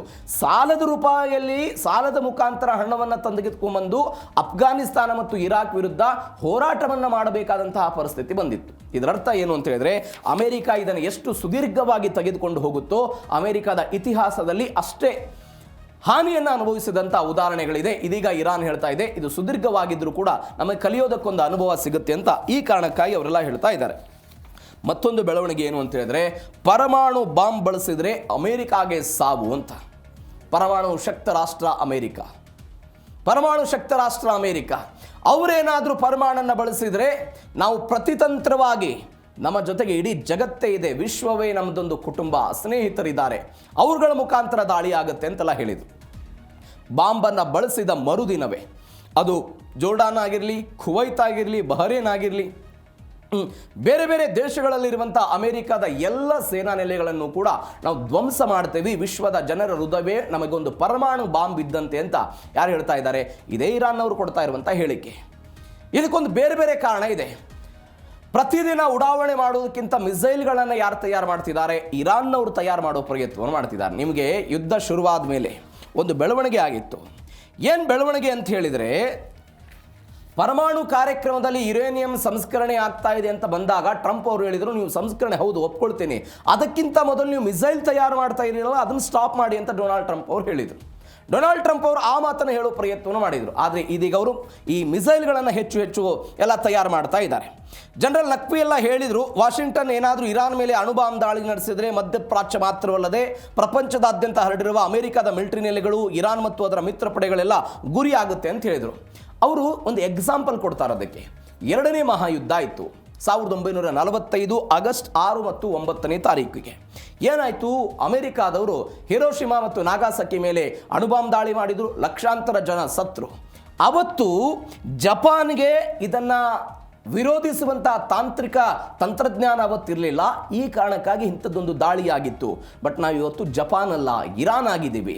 ಯಾಕೆ ಇರಾನ್ ಆಗಿದ್ದೀವಿ ಅಂತ ಯಾಕೆ ಹೇಳ್ತಿದ್ದಾರೆ ಅಂತ ಹೇಳಿದ್ರೆ, ನಾವು ನಮ್ಮ ಬಳಿ 60% ಯುರೇನಿಯಮನ್ನು ಈಗಾಗಲೇ ಸಂಸ್ಕರಣೆ ಮಾಡಿದ್ದೀವಿ ಅನ್ನುವಂಥ ವರದಿ ಅಮೆರಿಕಾದ ಬಳಿ ಕೂಡ ಇದೆ. ನಾಳೆ ಹೆಚ್ಚು ಕಡಿಮೆ ಪರಮಾಣು ದಾಳಿಯ ಭೀತಿ ಏನಾದರೂ ಇರಾನ್ಗೆ ಕಂಡು ಬಂದುಬಿಟ್ರೆ 65 90 ಮಾಡೋದಕ್ಕೆ ಹೆಚ್ಚು ದಿನಗಳು ಬೇಕಿಲ್ಲ ಎನ್ನುವಂಥ ಅನೇಕ ವರದಿಗಳನ್ನು ನಾವು DNA ಮಾತನಾಡಿದ್ದೀವಿ. ಅದೇ ರೀತಿಯಾಗಿ ಅವರು ಹೇಳ್ತಿದ್ದಾರೆ, ನಮಗೂ ಕೂಡ ಅದನ್ನು ತಯಾರಿಸಬಲ್ಲಂಥ ಶಕ್ತಿ ಸಾಮರ್ಥ್ಯ ನಮ್ಮ ಬಳಿ ಇದೆ ಎನ್ನುವಂಥ ಒಂದು ಸಂದೇಶವನ್ನು ಕೊಡೋ ಪ್ರಯತ್ನವನ್ನು ಮಾಡಿದ್ದಾರೆ. ಅಂದರೆ ಅವತ್ತು ಅವರು ದಾಳಿ ಮಾಡಲಿಲ್ಲ ಬೇರೆ ಬೇರೆ ಕಾರಣಗಳಿಗಾಗಿ. ಬಟ್ ಇವತ್ತು ಇರಾನ್ ಸುಮ್ಮನೆ ಕೂಡೋದಕ್ಕೆ ಸಾಧ್ಯ ಇಲ್ಲ ಅಂತ ಹೇಳ್ತಾ ಇರೋದು. ಎಲ್ಲಕ್ಕಿಂತ ಹೆಚ್ಚಾಗಿ ಇರಾನ್ಗಿರುವಂಥ ಒಂದು ಪ್ಲಸ್ ಪಾಯಿಂಟ್ ಏನು ಅಂತ ಹೇಳಿದ್ರೆ, 2000 ಕಿಲೋಮೀಟರ್ಗಿಂತಲೂ ಕೂಡ ದೂರದ ಗುರಿಯನ್ನು ತಲುಪಬಲ್ಲಂತಹ ಅವರು ಹಾಜ್ ಕಾಸೆಮ್ ಶಹಬಾಬ್ 3 ನಂತ ಒಂದು ಬ್ಯಾಲಿಸ್ಟಿಕ್ ಕ್ಷಿಪಣಿಗಳನ್ನು ಕೂಡ ಅವರು ಹೊಂದಿದ್ದಾರೆ. ಇದು ಅಮೆರಿಕ ಮತ್ತು ಇಸ್ರೇಲಿಗೂ ಕೂಡ ಒಂದು ದೊಡ್ಡ ಮಟ್ಟದ ಭೀತಿಯಾಗಿದೆ. ಎಲ್ಲಕ್ಕಿಂತ ಹೆಚ್ಚಾಗಿ ಮಾರ್ಚ್ 2026ರಲ್ಲಿ ಒಂದು ಡಿಯಾಗೋ ಗಾರ್ಸಿಯಾ ಎನ್ನುವಂಥ ಅಮೆರಿಕ ಮತ್ತು ಬ್ರಿಟನ್ನ ಒಂದು ನೆಲೆ ಅದು. ಇರಾನ್ನವರು ಇಲ್ಲಿಂದನೇ ಈ ಮಿಸೈಲ್ ದಾಳಿ ಮಾಡಿದ್ರು. ಎಷ್ಟು ದೂರ ಇತ್ತು? 4000 ಕಿಲೋಮೀಟರ್ ದೂರ ಇದ್ದಂತಹ ಪ್ರದೇಶ ಅದು. ಆ ನೆಲೆಗಳನ್ನು ಗುರಿಯಾಗಿಸಿಕೊಂಡು ಇರಾನ್ನವರು ದಾಳಿ ಮಾಡಿದ್ರು. ಇದರರ್ಥ ಏನು? ಮಿಸೈಲ್ಗಳ ರೂಪದಲ್ಲಿ ನಾವು ಶಕ್ತಿಯನ್ನು ವೃದ್ಧಿಸಿಕೊಂಡಿದ್ದೀವಿ ಅಂತ. ಈ ಶಕ್ತಿ ವೃದ್ಧಿ ಆಗಿರೋದೇ ಯಾರಿಗೆ ಹೊಡೆತ ಬೀಳ್ತಾ ಇದೆ? ಅಮೆರಿಕಾಗೆ ಹೊಡೆತ ಬೀಳ್ತಾ ಇದೆ. ಇದು 3ನೇ ಕಾರಣ. 4ನೇ ಕಾರಣ ಏನು ಅಂತ ಹೇಳಿದ್ರೆ, ನಾವು ಮೊನ್ನೆ ಇದ್ರ ಬಗ್ಗೆ ನೋಡಿದ್ವಿ. 2000ನೇ ಇಸ್ವಿಯ ಆಸುಪಾಸಿನಲ್ಲಿ ಅಯತಲ್ಲಾ ಅಲಿ ಖಮೇನಿ ಒಂದು ಹೇಳಿಕೆಯನ್ನು ಕೊಟ್ಟಿದ್ರು ಅಥವಾ ಒಂದು ಫತ್ವಾವನ್ನು ಹೊರಡಿಸಿದ್ರು. ಯಾವುದೇ ಕಾರಣಕ್ಕಾಗಿಯೂ ಕೂಡ ಇರಾನ್ ಈ ರೀತಿಯಾದಂಥ ವಿನಾಶಕಾರಿ ವಸ್ತುಗಳನ್ನು ಶಾಂತಿಯ ಉದ್ದೇಶಕ್ಕಾಗಿ ಅಥವಾ ದಾಳಿಯ ಉದ್ದೇಶಕ್ಕಾಗಿ ಯಾವುದೇ ಕಾರಣಕ್ಕಾಗಿಯೂ ಕೂಡ ಹೊಂದೋದು ನಿಷಿದ್ಧ ಎನ್ನುವಂತಹ ಸೂಚನೆ ಸಲಹೆಯನ್ನು ಕೊಟ್ಟಿದ್ರು, ಫತ್ವಾವನ್ನು ಹೊರಡಿಸಿದ್ರು. ಇದನ್ನು ಇದೀಗ ಇರಾನ್ ಏನು ಮಾಡ್ತಾ ಇದೆ? ಪುನರ್ ಪರಿಶೀಲನೆ ಮಾಡುವ ಹಂತಕ್ಕೆ ಹೋಗ್ತಾ ಇದೆ. ಯಾಕೆ? ಇವತ್ತು ಆಡಳಿತದಲ್ಲಿರುವಂಥ ವ್ಯಕ್ತಿ ಅಯತಲ್ಲಾ ಅಲಿ ಖಮೇನಿ ಅಲ್ಲ, ಬದಲಾಗಿ ಮೋಸ್ತಫಾ ಅಲಿ ಖಮೇನಿ ಅವರಿಂದಲೂ ಕೂಡ ಈ ವ್ಯಕ್ತಿ ಪ್ರಖರವಾಗಿದ್ದಾರೆ ಎನ್ನುವಂತಹ ಕಾರಣಕ್ಕಾಗಿ ಎಲ್ಲವೂ ಕೂಡ ಆಗ್ತಾ ಇದೆ. ಮತ್ತು ಕೊನೆಯ ಕಾರಣ ಏನು ಅಂತ ಹೇಳಿದ್ರೆ, ಇವತ್ತು ಇರಾನ್ ಏಕಾಂಗಿಯಾಗಿ ಅಮೆರಿಕಾದ ವಿರುದ್ಧ ಹೋರಾಟ ಮಾಡ್ತಿಲ್ಲ, ಇಸ್ರೇಲ್ ವಿರುದ್ಧ ಹೋರಾಟ ಮಾಡ್ತಾ ಇಲ್ಲ. ಯಮನ್ನಲ್ಲಿ ಹೌತಿಗಳಿದ್ದಾರೆ, ಹೆಜ್ಬುಲ್ಲಾದವರಿದ್ದಾರೆ, ಸಿರಿಯಾದಲ್ಲಿದ್ದಾರೆ. ಹೌತಿಗಳು, ಹೆಜ್ಬುಲ್ಲಾ, ಹಮಾಸ್ ಇವರೆಲ್ಲರ ಒಂದು ಅಕ್ಷೋಹಿಣಿ ಸೈನ್ಯವನ್ನು ಕಟ್ಟಿಕೊಂಡು ಇವತ್ತು ಇರಾನ್ ಹೋರಾಟ ಮಾಡೋ ಪ್ರಯತ್ನವನ್ನು ಮಾಡ್ತಿದೆ. ಹೀಗಾಗಿ ಅವರಿಗೆ ಒಂದು ಶಕ್ತಿ ಬಂದಂತೆ ಕಾಣಿಸ್ತಾ ಇದೆ. ಮತ್ತೊಂದು ಬೆಳವಣಿಗೆ ಏನು ಅಂತ ಹೇಳಿದ್ರೆ, ಮುರಿದು ಬಿದ್ದ ಶಾಂತಿ ಒಪ್ಪಂದ ಮುರಿದು ಬಿದ್ದು ಬಹಳ ದಿನ ಆಯಿತು. ಜೂನ್ 17ನೇ ತಾರೀಕಿಗೆ ಅಮೆರಿಕ ಮತ್ತು ಇರಾನ್ ಅವರು ಸೇರಿಕೊಂಡು ಒಂದು ಶಾಂತಿ ಒಪ್ಪಂದವನ್ನು ಮಾಡ್ಕೊಂಡಿದ್ರು. ಅದಕ್ಕೆ ಎಳ್ಳು ನೀರು ಬಿಟ್ಟುಬಿಟ್ರು. ಯಾವಾಗ ಎಳ್ಳೆ ನೀರು ಬಿಟ್ಟರು? ಸೌದಿ ಅರೇಬಿಯಾದ ಹಡಗುಗಳ ಮೇಲೆ ದಾಳಿ ಆಯ್ತಲ್ಲ ಹಾರ್ಮುಜ್ ಜಲಸಂಧಿಯಲ್ಲಿ. ಆ ಹಾರ್ಮುಜ್ ಜಲಸಂಧಿಯ ಮೇಲೆ ದಾಳಿ ಆಗಿದ್ದಕ್ಕೆ ಅಮೆರಿಕಾದವರು ಪ್ರತಿಕಾರವಾಗಿ ನಾವು ನಿಮಗೆ ದಂಡನಾತ್ಮಕವಾಗಿ ದಾಳಿ ಮಾಡ್ತೀವಿ, ಶಿಕ್ಷೆ ಕೊಡ್ತೀವಿ ಅಂತ ಇವರು ಪುನರಪಿ ದಾಳಿ ಮಾಡೋ ಪ್ರಯತ್ನವನ್ನು ಮಾಡಿದ್ರಲ್ಲ, ಅವತ್ತೇ ಎಳ್ಳು ನೀರೆಲ್ಲ ಹೋಯಿತು. ಒಪ್ಪಂದ ಮುಗಿದ ಕಥೆ ಅಂತೆಲ್ಲ ಜುಲೈನಲ್ಲಿ ಘೋಷಣೆ ಮಾಡಿದ್ರು. ಇರಾನ್ನಲ್ಲಿ 300ಕ್ಕಿಂತ ಹೆಚ್ಚು ಹಣದುಬ್ಬರಾಗಿದೆ. ನಾನು ಅವಾಗಲೇ ಹೇಳಿಬಿಟ್ಟೆ. ಅಲ್ಲಿಯ ಜನ ಕಂಗೆಟ್ಟು ಹೋಗ್ಬಿಟ್ಟಿದ್ದಾರೆ. ಸಂಧಾನದ ಬದಲು ಸಂಘರ್ಷದ ಹಾದಿಯೆಲ್ಲವೂ ಕೂಡ ನಿರ್ಮಾಣ ಆಗ್ತಾ ಇದೆ. ತೈಲ ಮಾರುಕಟ್ಟೆಯಲ್ಲಿ ಭಾರಿ ಏರುಪೇರು ಆಗ್ತಾ ಇರೋದನ್ನು ಕೂಡ ನಾವು ಸದ್ಯಕ್ಕೆ ನೋಡ್ತಾ ಇದ್ದೇವೆ. ಇದರ ಒಟ್ಟಾರೆ ಬೆಳವಣಿಗೆ ಏನು ಅಂತ ಹೇಳಿದರೆ, ಈ ಶಾಂತಿ ಒಪ್ಪಂದ ಜಾರಿಗೆ ಬಂದಿದ್ರೆ ಇರಾನ್ಗೂ ಕೂಡ ಒಳಿತಾಗ್ತಿತ್ತು, ಅಮೆರಿಕಕ್ಕೂ ಕೂಡ ಒಳಿತಾಗ್ತಾ ಇತ್ತು, ಉಭಯ ದೇಶಗಳಿಗಿಂತ ಹೆಚ್ಚಾಗಿ ಜಾಗತಿಕ ತೈಲ ಮಾರುಕಟ್ಟೆಗೆ ಒಂದು ಒಳಿತಾಗ್ತಾ ಇತ್ತು. ಆದರೆ ಇದರ ತದ್ವಿರುದ್ಧವಾಗಿ ಮಾತುಕತೆಗಳೆಲ್ಲವೂ ಕೂಡ ಮುರಿದು ಬಿತ್ತು. ಒನ್ಸ್ ಅಗೇನ್ ತೈಲ ಮಾರುಕಟ್ಟೆಯಲ್ಲಿ ಅಲ್ಲೋಲ ಕಲ್ಲೋಲ ಸೃಷ್ಟಿ ಆಗ್ತಾ ಇರೋದನ್ನು ನೋಡ್ತಾ ಇದ್ದೀವಿ. ಜಗತ್ತಿನಲ್ಲಿ ಅತಿ ದೊಡ್ಡ ತೈಲ ರಫ್ತುದಾರ ರಾಷ್ಟ್ರ ಸೌದಿ ಅರೇಬಿಯಾ. ಒಪೆಕ್ ಅನ್ನು ನಿಯಂತ್ರಣ ಮಾಡುವಂತಹ ದೇಶವೂ ಕೂಡ ಸೌದಿ ಅರೇಬಿಯಾ. ಇದೀಗ ಈ ಸೌದಿ ಅರೇಬಿಯಾವನ್ನು ಬಗ್ಗು ಬಡಿಬೇಕು ಅನ್ನುವ ಕಾರಣಕ್ಕಾಗಿ ಇರಾನ್ ಕೂಡ ಪ್ಲಾನ್ ಮಾಡಿದೆ. ಇರಾನ್ ಪ್ಲಾನ್ ಯಾವುದರ ಮುಖಾಂತರ ಎಕ್ಸಿಕ್ಯೂಟ್ ಆಗ್ತಿದೆ ಅಂತ ಹೇಳಿದ್ರೆ, ಯಮನ್ನ ಹೌತಿಗಳ ಮುಖಾಂತರ ಎಕ್ಸಿಕ್ಯೂಟ್ ಆಗ್ತಾ ಇದೆ. ಹೌತಿಗಳ ಮುಖಾಂತರ ಆಗ್ತಾ ಇದೆ. ನೀವು ನೋಡಿ, ಇರಾನ್ ಎನ್ನುವಂತಹ ದೇಶ ಇಸ್ರೇಲ್ ವಿರುದ್ಧ ಹೋರಾಟ ಮಾಡಬೇಕು ಅಂತ ಹೇಳಿದ್ರೆ ಯಾವುದರ ಮುಖಾಂತರ ಮಾಡಿಸ್ತಾರೆ? ಅವರು ಹೆಜ್ಬುಲ್ಲಾದ ಮುಖಾಂತರ ಮಾಡಿಸ್ತಾರೆ, ಹೆಜ್ಬುಲ್ಲಾದವರ ಮುಖಾಂತರ ಮಾಡಿಸ್ತಾರೆ. ಈಗ ಸೌದಿ ಅರೇಬಿಯಾದ ಮೇಲೆ ಅಟ್ಯಾಕ್ ಮಾಡಬೇಕು ಅಂತ ಹೇಳಿದ್ರೆ ಯಾವುದ್ರ ಮುಖಾಂತರ ಎಕ್ಸಿಕ್ಯೂಟ್ ಆಗುತ್ತೆ? ಹೌತಿಗಳ ಮುಖಾಂತರ ಎಕ್ಸಿಕ್ಯೂಟ್ ಆಗುತ್ತೆ. ಇಷ್ಟು ದಿನಗಳ ಕಾಲ ಕೆಂಪು ಸಮುದ್ರದಲ್ಲಿ ಸೌದಿ ಅರೇಬಿಯಾದ ಹಡಗುಗಳಿಗೆ ಏಕಾಂಗಿಯಾಗಿ ಹೌತಿಗಳ ದಾಳಿ ಮಾಡೋ ಪ್ರಯತ್ನವನ್ನು ಮಾಡಿದ್ರು. ಇದೀಗ ಇದರ ಜೊತೆಗೆ ಈ ಶಿಯಾ ಗುಂಪಿನ ಉಗ್ರಗಾಮಿಗಳೂ ಕೂಡ ಇದಕ್ಕೆ ಸೇರ್ಪಡೆ ಆಗ್ತಾ ಇದ್ದಾರೆ. ಆ ಮುಖಾಂತರ ಫಿನ್ಸರ್ ಅಟ್ಯಾಕ್ ಮಾಡೋ ಹಂತಕ್ಕೆ ಇವರು ಹೋಗ್ತಾ ಇರೋದು. ಫಿನ್ಸರ್ ಅಟ್ಯಾಕ್ ಏನು ಅಂತ ಹೇಳಿದರೆ, ವಿವಿಧ ದಿಕ್ಕುಗಳಲ್ಲಿ ಏಕಾಏಕಿಯಾಗಿ ಬಂದು ಒಂದು ದೇಶವಂದ ಮೇಲೆ ದಾಳಿ ಮಾಡುವಂಥ ಅಟ್ಯಾಕ್ಗೆ ಏನಂತಾರೆ? ಫಿನ್ಸರ್ ಅಟ್ಯಾಕ್ ಅಂತ ಕರೀತಾರೆ. ಹಾಗಾದರೆ ಸೌದಿ ಅರೇಬಿಯಾದ ಮೇಲೆ ಫಿನ್ಸರ್ ಅಟ್ಯಾಕ್ ಯಾಕೆ ಆಗ್ತಾ ಇದೆ? ಐತಿಹಾಸಿಕವಾಗಿ ಇಂಥದ್ದೊಂದು ದಾಳಿಗಳೇನಾದರೂ ಆಗಿತ್ತಾ? ಈ ಫಿನ್ಸರ್ ಅಟ್ಯಾಕನ್ನು ಸೌದಿ ಅರೇಬಿಯಾ ಏನಾದರೂ ಎದುರಿಸಿತ್ತು ಅದು ಕೂಡ ಇದೇ ವರ್ಷ. ಆದರೆ ನೇರವಾದಂಥ ಯುದ್ಧದಲ್ಲಿ ಅಲ್ಲ, ಬದಲಾಗಿ ಜಲಸಂಧಿಯ ಮಾರ್ಗದಲ್ಲಿ ಈ ಫಿನ್ಸರ್ ಅಟ್ಯಾಕನ್ನು ಸೌದಿ ಅರೇಬಿಯಾ ಅನುಭವಿಸಿತ್ತು. ಹಾಗಾದರೆ ಏನಾಯಿತು ಬೆಳವಣಿಗೆ, ಡೀಟೇಲ್ ನೋಡ್ತಾ ಹೋಗೋಣ. ಸೌದಿ ಮೇಲೆ ಫಿನ್ಸರ್ ಅಟ್ಯಾಕ್ ಸಂಚು ಯಾರು ಮಾಡಿದ್ದಾರೆ? ಹೌತಿಗಳು ಮಾಡಿದ್ದಾರೆ. ಅದಾದ ನಂತರ ಇರಾನ್ ಬೆಂಬಲಿತ ಉಗ್ರರು ಕೂಡ ಇಂಥದ್ದೊಂದು ಪ್ರಯತ್ನವನ್ನು ಮಾಡ್ತಾ ಇದ್ದಾರೆ. ಒಂದು ಮಾಸ್ಟರ್ ಪ್ಲಾನ್ ಮಾಡ್ಕೊಂಡಿದ್ದಾರೆ. ಇಂಥದ್ದೊಂದು ದಾಳಿಯನ್ನು ಮಾಡಬೇಕು, ಉತ್ತರದಿಂದ ದಾಳಿ ಆಗಬೇಕು, ದಕ್ಷಿಣದಿಂದಲೂ ಕೂಡ ದಾಳಿ ಆಗಬೇಕು ಅಂತ. ಉತ್ತರದಿಂದ ಇರಾಕಿ ಉಗ್ರರು, ದಕ್ಷಿಣದಿಂದ ಹೌತಿ ಬಂಡುಕೋರೆಲ್ಲ ದಾಳಿ ಮಾಡೋದಕ್ಕೆ ಒಂದು ಮಾಸ್ಟರ್ ಪ್ಲಾನ್ ಮಾಡ್ಕೊಂಡಿದ್ದಾರೆ.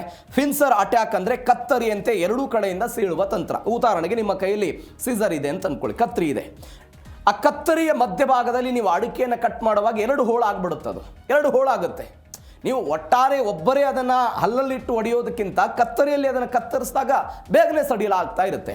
ಅದೇ ಮಾದರಿ ಫಿನ್ಸರ್ ಅಟ್ಯಾಕನ್ನು ಸೌದಿಯ ವಿರುದ್ಧವೂ ಕೂಡ ಇವರು ಬಳಕೆ ಮಾಡೋದಕ್ಕೆಲ್ಲವೂ ಕೂಡ ಆಗ್ತಾ ಇದೆ. ಏನಾಯ್ತಿದು? ಆರ್ಥಿಕತೆ ಮತ್ತು ಮೂಲಭೂತ ಸೌಕರ್ಯವನ್ನು ನಾಶಪಡಿಸೋದಕ್ಕೆ ಹೌತಿ ಬಂಡುಕೋರೆಲ್ಲ ತಯಾರು ಮಾಡಿಕೊಂಡಿದ್ದಾರೆ. ಮುಂಭಾಗದ ದಾಳಿಯ ಬದಲಾಗಿ ಉತ್ತರ ಮತ್ತು ದಕ್ಷಿಣ ಭಾಗದಿಂದ ವಿಭಿನ್ನ ದಿಕ್ಕುಗಳಿಂದ ಬಂದು ದಾಳಿ ಮಾಡೋದಕ್ಕೆ. ಅಂದರೆ ಉತ್ತರದಿಂದ ಇರಾಕ್ಗೆ ಶಿಯಾದಲ್ಲಿರುವಂಥ ಶಿಯಾ ಗುಂಪು ಬರುತ್ತೆ, ಉತ್ತರ ಗಡಿ ಮುಖಾಂತರ ಅವ್ರು ದಾಳಿ ಮಾಡ್ತಾರೆ. ದಕ್ಷಿಣದಿಂದ ಹೌತಿ ಬಂಡುಕೋರರು ದಾಳಿ ಮಾಡ್ತಾರೆ ದಕ್ಷಿಣ ಗಡಿಯಿಂದ.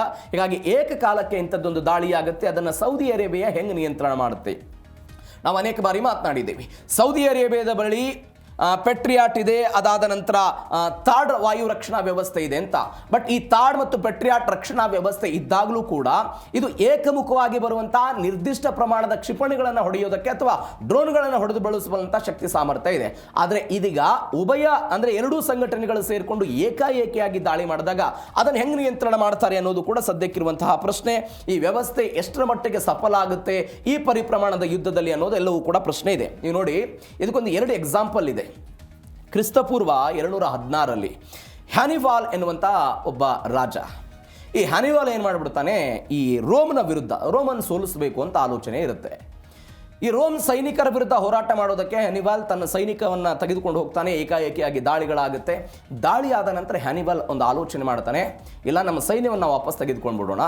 ನಾವು ನಮ್ಮ ಸೈನ್ಯವನ್ನು ವಾಪಸ್ ತೆಗೆದುಕೊಂಡಾಗ ರೋಮ್ನ ಸೈನಿಕರು ಏಕಾಏಕಿಯಾಗಿ ನಮ್ಮ ಮೇಲೆ ಬರೋದಕ್ಕೆ ಪ್ರಯತ್ನ ಪಡ್ತಾರೆ. ಅಂದರೆ ನಮ್ಮ ವೀಕ್ನೆಸ್ಸನ್ನು ಅವರು ತಿಳ್ಕೊಳ್ತಾರೆ. ಆವಾಗ ನಾವು ಅಟ್ಯಾಕ್ ಮಾಡೋಣ ಅಂತ ಹ್ಯಾನಿವಾಲ್ ಆಲೋಚನೆ ಮಾಡಿದ. ಅದರಂತೆ ಒಂದು ಚಂದ್ರಾಕೃತಿಯ ಮಾದರಿಯಲ್ಲಿ ಸೇನೆಯನ್ನು ವಾಪಸ್ ತೆಗೆದುಕೊಳ್ತಾ ಹೋಯಿದ್ರು ಅವರು. ಹೋದ ನಂತರ ರೋಮ್ ಸೈನಿಕರು ಏನು ಮಾಡಿದ್ರು, ಏಕಾಏಕಿಯಾಗಿ ಹ್ಯಾನಿವಾಲ್ ಮೇಲೆ ಅಟ್ಯಾಕ್ ಮಾಡೋ ಪ್ರಯತ್ನ ಆಯಿತು. ಹಾಗೆ ಆದಂತಹ ಸಮಯದಲ್ಲಿ ಹ್ಯಾನಿವಾಲ್ ಏನು ಆಲೋಚನೆ ಮಾಡಿದ ಅಂತ ಹೇಳಿದ್ರೆ, ಇವತ್ತು ಯಾವ ಹೌತಿ ಬಂಡುಕೋರರು ಮತ್ತು ಇರಾಕ್ನ ಈ ಉಗ್ರಗಾಮಿಗಳೆಲ್ಲ ಆಲೋಚನೆ ಮಾಡ್ತಿದ್ದಾರಲ್ಲ, ಫಿನ್ಸರ್ ಮಾದರಿ ಅನ್ನುವಂಥ ಅಟ್ಯಾಕ್ ಇದೆಯಲ್ಲ, ಆ ಮಾದರಿಯನ್ನು ಬಳಕೆ ಮಾಡಿಕೊಂಡು ಎಲ್ಲ ದಿಕ್ಕುಗಳಿಂದಲೂ ಕೂಡ ದಾಳಿಯಾಗುತ್ತೆ. 70,000 ಸೈನಿಕರು ಏಕಾಏಕಿಯಾಗಿ ಮೃತಪಟ್ಟರು. ಒಂದು ಘಟನೆ. 1942-43 ಆಸುಪಾಸಿಗೆ 2ನೇ ಮಹಾಯುದ್ಧ ಆಯ್ತಲ್ಲ, ಈ 2ನೇ ಮಹಾಯುದ್ಧದ ಸಮಯದಲ್ಲೂ ಕೂಡ ಜರ್ಮನಿ ವಿರುದ್ಧ ರಷ್ಯಾ ಕೂಡ ಇದೇ ತಂತ್ರವನ್ನು ಬಳಕೆ ಮಾಡಿತು. ರಷ್ಯಾ ಸೈನಿಕರೆಲ್ಲ ಸೇರಿಕೊಂಡು ಜರ್ಮನಿಯಲ್ಲೂ ಕೂಡ ಎಲ್ಲ ದಿಕ್ಕುಗಳಿಂದಲೂ ಕೂಡ ದಾಳಿ ಮಾಡೋ ಪ್ರಯತ್ನವನ್ನು ಮಾಡಿದರು. ಅಲ್ಲಿ 3 ಲಕ್ಷ ಜನರು ಈ ಘಟನೆಯಲ್ಲಿ ಮೃತಪಟ್ಟರು. ಅದೇ ಮಾದರಿಯನ್ನು ಸೌದಿ ವಿರುದ್ಧವೂ ಕೂಡ ಬಳಕೆ ಮಾಡಿಕೊಳ್ಳೋದಕ್ಕೆ ಇದೀಗ ಹೋಗ್ತಾ ಇದ್ದಾರೆ. ಇದೇ ಫಿನ್ಸರ್ ಅಟ್ಯಾಕ್. ಮತ್ತೊಂದು ಬೆಳವಣಿಗೆ ಏನು ಅಂತ ಹೇಳಿದ್ರೆ, ಏನು ಟಾರ್ಗೆಟ್ ಮಾಡ್ತಿದ್ದಾರೆ? ತೈಲ ಕೇಂದ್ರಗಳೇ ಟಾರ್ಗೆಟ್. ನಿದ್ದೆಗೆಟ್ಟ ಕ್ರೌನ್ ಪ್ರಿನ್ಸ್ ಅಂತ ಹೇಳಿದ್ರೆ ಸೌದಿ ಅರೇಬಿಯಾದ ಯುವರಾಜ. ಸೌದಿಯ ತೈಲ ಸಂಸ್ಕರಣಾ ಘಟಕಗಳು, ವಿಮಾನ ನಿಲ್ದಾಣಗಳನ್ನು ಗುರಿಯಾಗಿಸಿಕೊಂಡು ಒಂದು ಕಡೆ ವಿಷನ್ 2030 ಅಂತ ಪ್ರವಾಸೋದ್ಯಮವಾಗಿ ಇದನ್ನು ಕಟ್ಟಬೇಕು, ತೈಲ ಸಂಸ್ಕರಣೆಗಳನ್ನು ಕಟ್ಟಬೇಕು ಅಂತ ಅಲ್ಲಿಯ ರಾಜ ಆಲೋಚನೆ ಮಾಡ್ತಿರುವಂಥ ಈ ಸಮಯದಲ್ಲಿ ಇಂಥದ್ದೊಂದು ಪ್ರಯತ್ನಗಳಾಗ್ತಾ ಇದೆ. ನಮಗೆಲ್ಲ ಒಂದು ಪ್ರಶ್ನೆ ಬರುತ್ತೆ, ಯಾಕೆ ಸೌದಿ ಅರೇಬಿಯಾದ ವಿರುದ್ಧ ಇಂಥದ್ದೊಂದು ದಾಳಿ ಆಗೋದಕ್ಕೆ ಕಾರಣ? ಸೌದಿಯ ವಾಯು ರಕ್ಷಣಾ ವ್ಯವಸ್ಥೆ ಅತ್ಯಂತ ಪ್ರಬಲವಾಗಿದೆ. ಯಾವುದು? ಅಮೆರಿಕದ ಪೆಟ್ರಿಯಾಟ್ ಮತ್ತು ತಾಡ್ ವ್ಯವಸ್ಥೆ ಇದೆ. ಹೀಗಾಗಿ ನಾವು ಏಕಾಂಗಿಯಾಗಿ ಹೋರಾಟ ಮಾಡಿದರೆ ನಮ್ಮನ್ನು ತಡೆಯಬಲ್ಲಂಥ ಶಕ್ತಿ ಸಾಮರ್ಥ್ಯ ಸೌದಿಯ ಬಳಿ ಇದೆ. ಹೀಗಾಗಿ ನಾವು ಏಕಾಂಗಿಯಾಗಿ ಹೋಗೋದು ಬೇಡ ಎನ್ನುವಂಥ ಆಲೋಚನೆಯಲ್ಲಿ ಯಾರಿದ್ದಾರೆ? ಈ ಹೌತಿಗಳು ಇದ್ದಾರೆ, ಈ ಇರಾನ್ನ ಶಿಯಾ ಉಗ್ರರು ಕೂಡ ಇದ್ದಾರೆ ಎನ್ನುವಂಥ ಮಾಹಿತಿ ಇದೆ. ಇದು ಒಂದು ಕಾರಣ. ಎರಡನೇದ್ದು, ನೀವು ಸಾಂಪ್ರದಾಯಿಕ ಮಿಲಿಟರಿ ಶೈಲಿಯಲ್ಲಿ ನೇರವಾಗಿ ಯುದ್ಧವನ್ನು ಮಾಡೋದಕ್ಕೆ ಹೋದರೆ ಸೌದಿ ಅರೇಬಿಯಾ ರಕ್ಷಣಾತ್ಮಕ ಮತ್ತು ಶಸ್ತ್ರಾಸ್ತ್ರಗಳ ವಿಚಾರದಲ್ಲಿ ಅತ್ಯುತ್ತಮವಾದಂತಹ ಸಾಧನೆಯನ್ನು ಮಾಡಿದೆ. ಅತ್ಯಾಧುನಿಕ ಶಸ್ತ್ರಾಸ್ತ್ರಗಳಿದೆ, ಆಧುನಿಕ ಯುದ್ಧ ವಿಮಾನಗಳಿದೆ. ಆದರೆ ಇವ್ಯಾವುದೂ ಕೂಡ ಇರಾನ್ನ ಬಳಿ ಮತ್ತು ಹೌತಿಗಳ ಬಳಿ ಇಲ್ಲದೇ ಇದ್ದದ್ದು ಕೂಡ ಇದಕ್ಕೆ ಕಾರಣ ಆಗ್ತಾ ಇದೆ. ಈ ಕಾರಣಕ್ಕಾಗಿ ಎಲ್ಲ ದಿಕ್ಕುಗಳಿಂದ, ಉತ್ತರ ಮತ್ತು ದಕ್ಷಿಣ ದಿಕ್ಕುಗಳಿಂದ ದಾಳಿ ಮಾಡುವಂಥ ಒಂದು ಪ್ಲಾನ್ ಅನ್ನು ಹೊಂದಿದ್ದಾರೆ ಅಂತ. 2. ಮೂರನೇದು, ಸೌದಿಯ ಭೌಗೋಳಿಕ ವಿಸ್ತೀರ್ಣ ಏನಿದೆಯಾ, ಮರುಭೂಮಿ ಇದೆ, ಸುದೀರ್ಘವಾದಂತಹ ಗಡಿ ಪ್ರದೇಶವನ್ನು ಹೊಂದಿದೆ, ಇವುಗಳ ಮುಖಾಂತರ ದಾಳಿ ಮಾಡೋದಕ್ಕೆ ಸಾಧ್ಯ ಇಲ್ಲ ಎನ್ನುವಂಥ ವಿಚಾರವೂ ಕೂಡ ಇದೆ. ಎಲ್ಲಕ್ಕಿಂತ ಹೆಚ್ಚಾಗಿ ಆರ್ಥಿಕತೆಯ ನಾಳ ಅಂತ ನಾವೇನು ಕರಿತೀವಿ, ಅದು ಆರ್ಥಿಕತೆಯ ನಾಳ, ತೈಲ ಸಂಸ್ಕರಣ ಘಟಕಗಳಾಗಿರ್ಬೋದು, ಈ ಎಲ್ಲ ಘಟಕಗಳನ್ನು ಕೂಡ ನಾವು ಧ್ವಂಸ ಮಾಡ್ಬೋದು. ಇಲ್ಲೊಂದು ಆಲೋಚನೆ ಇದೆ. ಏನಿದು?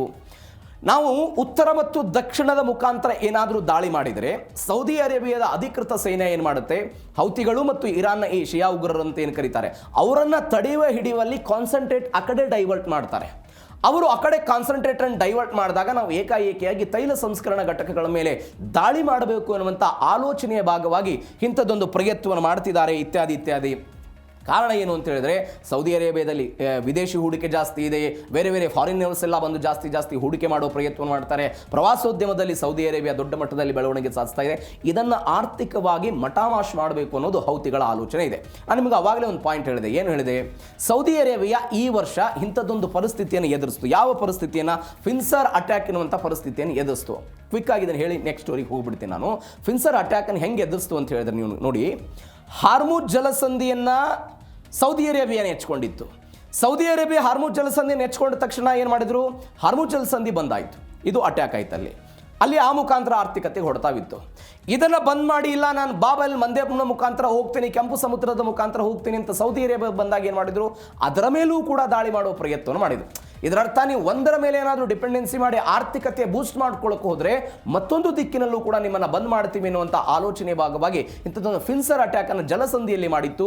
ಇದೀಗ ವಾಯುಮಾರ್ಗ ಮತ್ತು ಯುದ್ಧದ ಮುಖಾಂತರವೂ ಕೂಡ ಮಾಡೋದಕ್ಕೆ ಹೋಗ್ತಾ ಇದೆ. ಇದು ಒಂದು ಬೆಳವಣಿಗೆ. ಇವೆಲ್ಲದರ ನಡುವೆ ಹೌತಿ ಇರಾಕಿ ಉಗ್ರರ ನಡುವೆ ಡೆಡ್ಲಿ ಸಮನ್ವಯ ಇರೋದು. ಡೆಡ್ಲಿ ಸಮನ್ವಯ ಇದೆ. ಇರಾಕಿ ಉಗ್ರರಿಗೆ ಡ್ರೋನ್ ತಂತ್ರಜ್ಞಾನವನ್ನು ಕಲಿಸ್ತಾ ಇದ್ದಾರೆ. ಅವರಿಗೆ ಬೇಕಾದಂಥ ತಂತ್ರಜ್ಞಾನ, ಅವರಿಗೆ ಬೇಕಾದಂಥ ರಕ್ಷಣಾ ವ್ಯವಸ್ಥೆ, ಹಣ ಇತ್ಯಾದಿ ಇತ್ಯಾದಿ ಎಲ್ಲವನ್ನು ಕೂಡ ಕೊಡೋದು. ಸೌದಿ ಗಡಿ ಬಳಿಗೆ ಹೌತಿಗಳಿಗೆ ನೆಲೆಯನ್ನು ಒದಗಿಸ್ತಾ ಇದ್ದಾರೆ ಇರಾಕಿ ಮಿಲಿಟೆಂಟ್ಸ್. ಅಮೆರಿಕದ ಪೆಟ್ರಿಯಾಟ್ ರಕ್ಷಣಾ ವ್ಯವಸ್ಥೆಗೂ ಕೂಡ ಈ ಎಲ್ಲ ದಾಳಿ ಸವಾಲಾಗುತ್ತೆ ಇತ್ಯಾದಿ ಇತ್ಯಾದಿ ಅನ್ನುವಂಥ ಮಾಹಿತಿಗಳಿದೆ. ಯಾಕೆ ಸವಾಲಾಗುತ್ತೆ?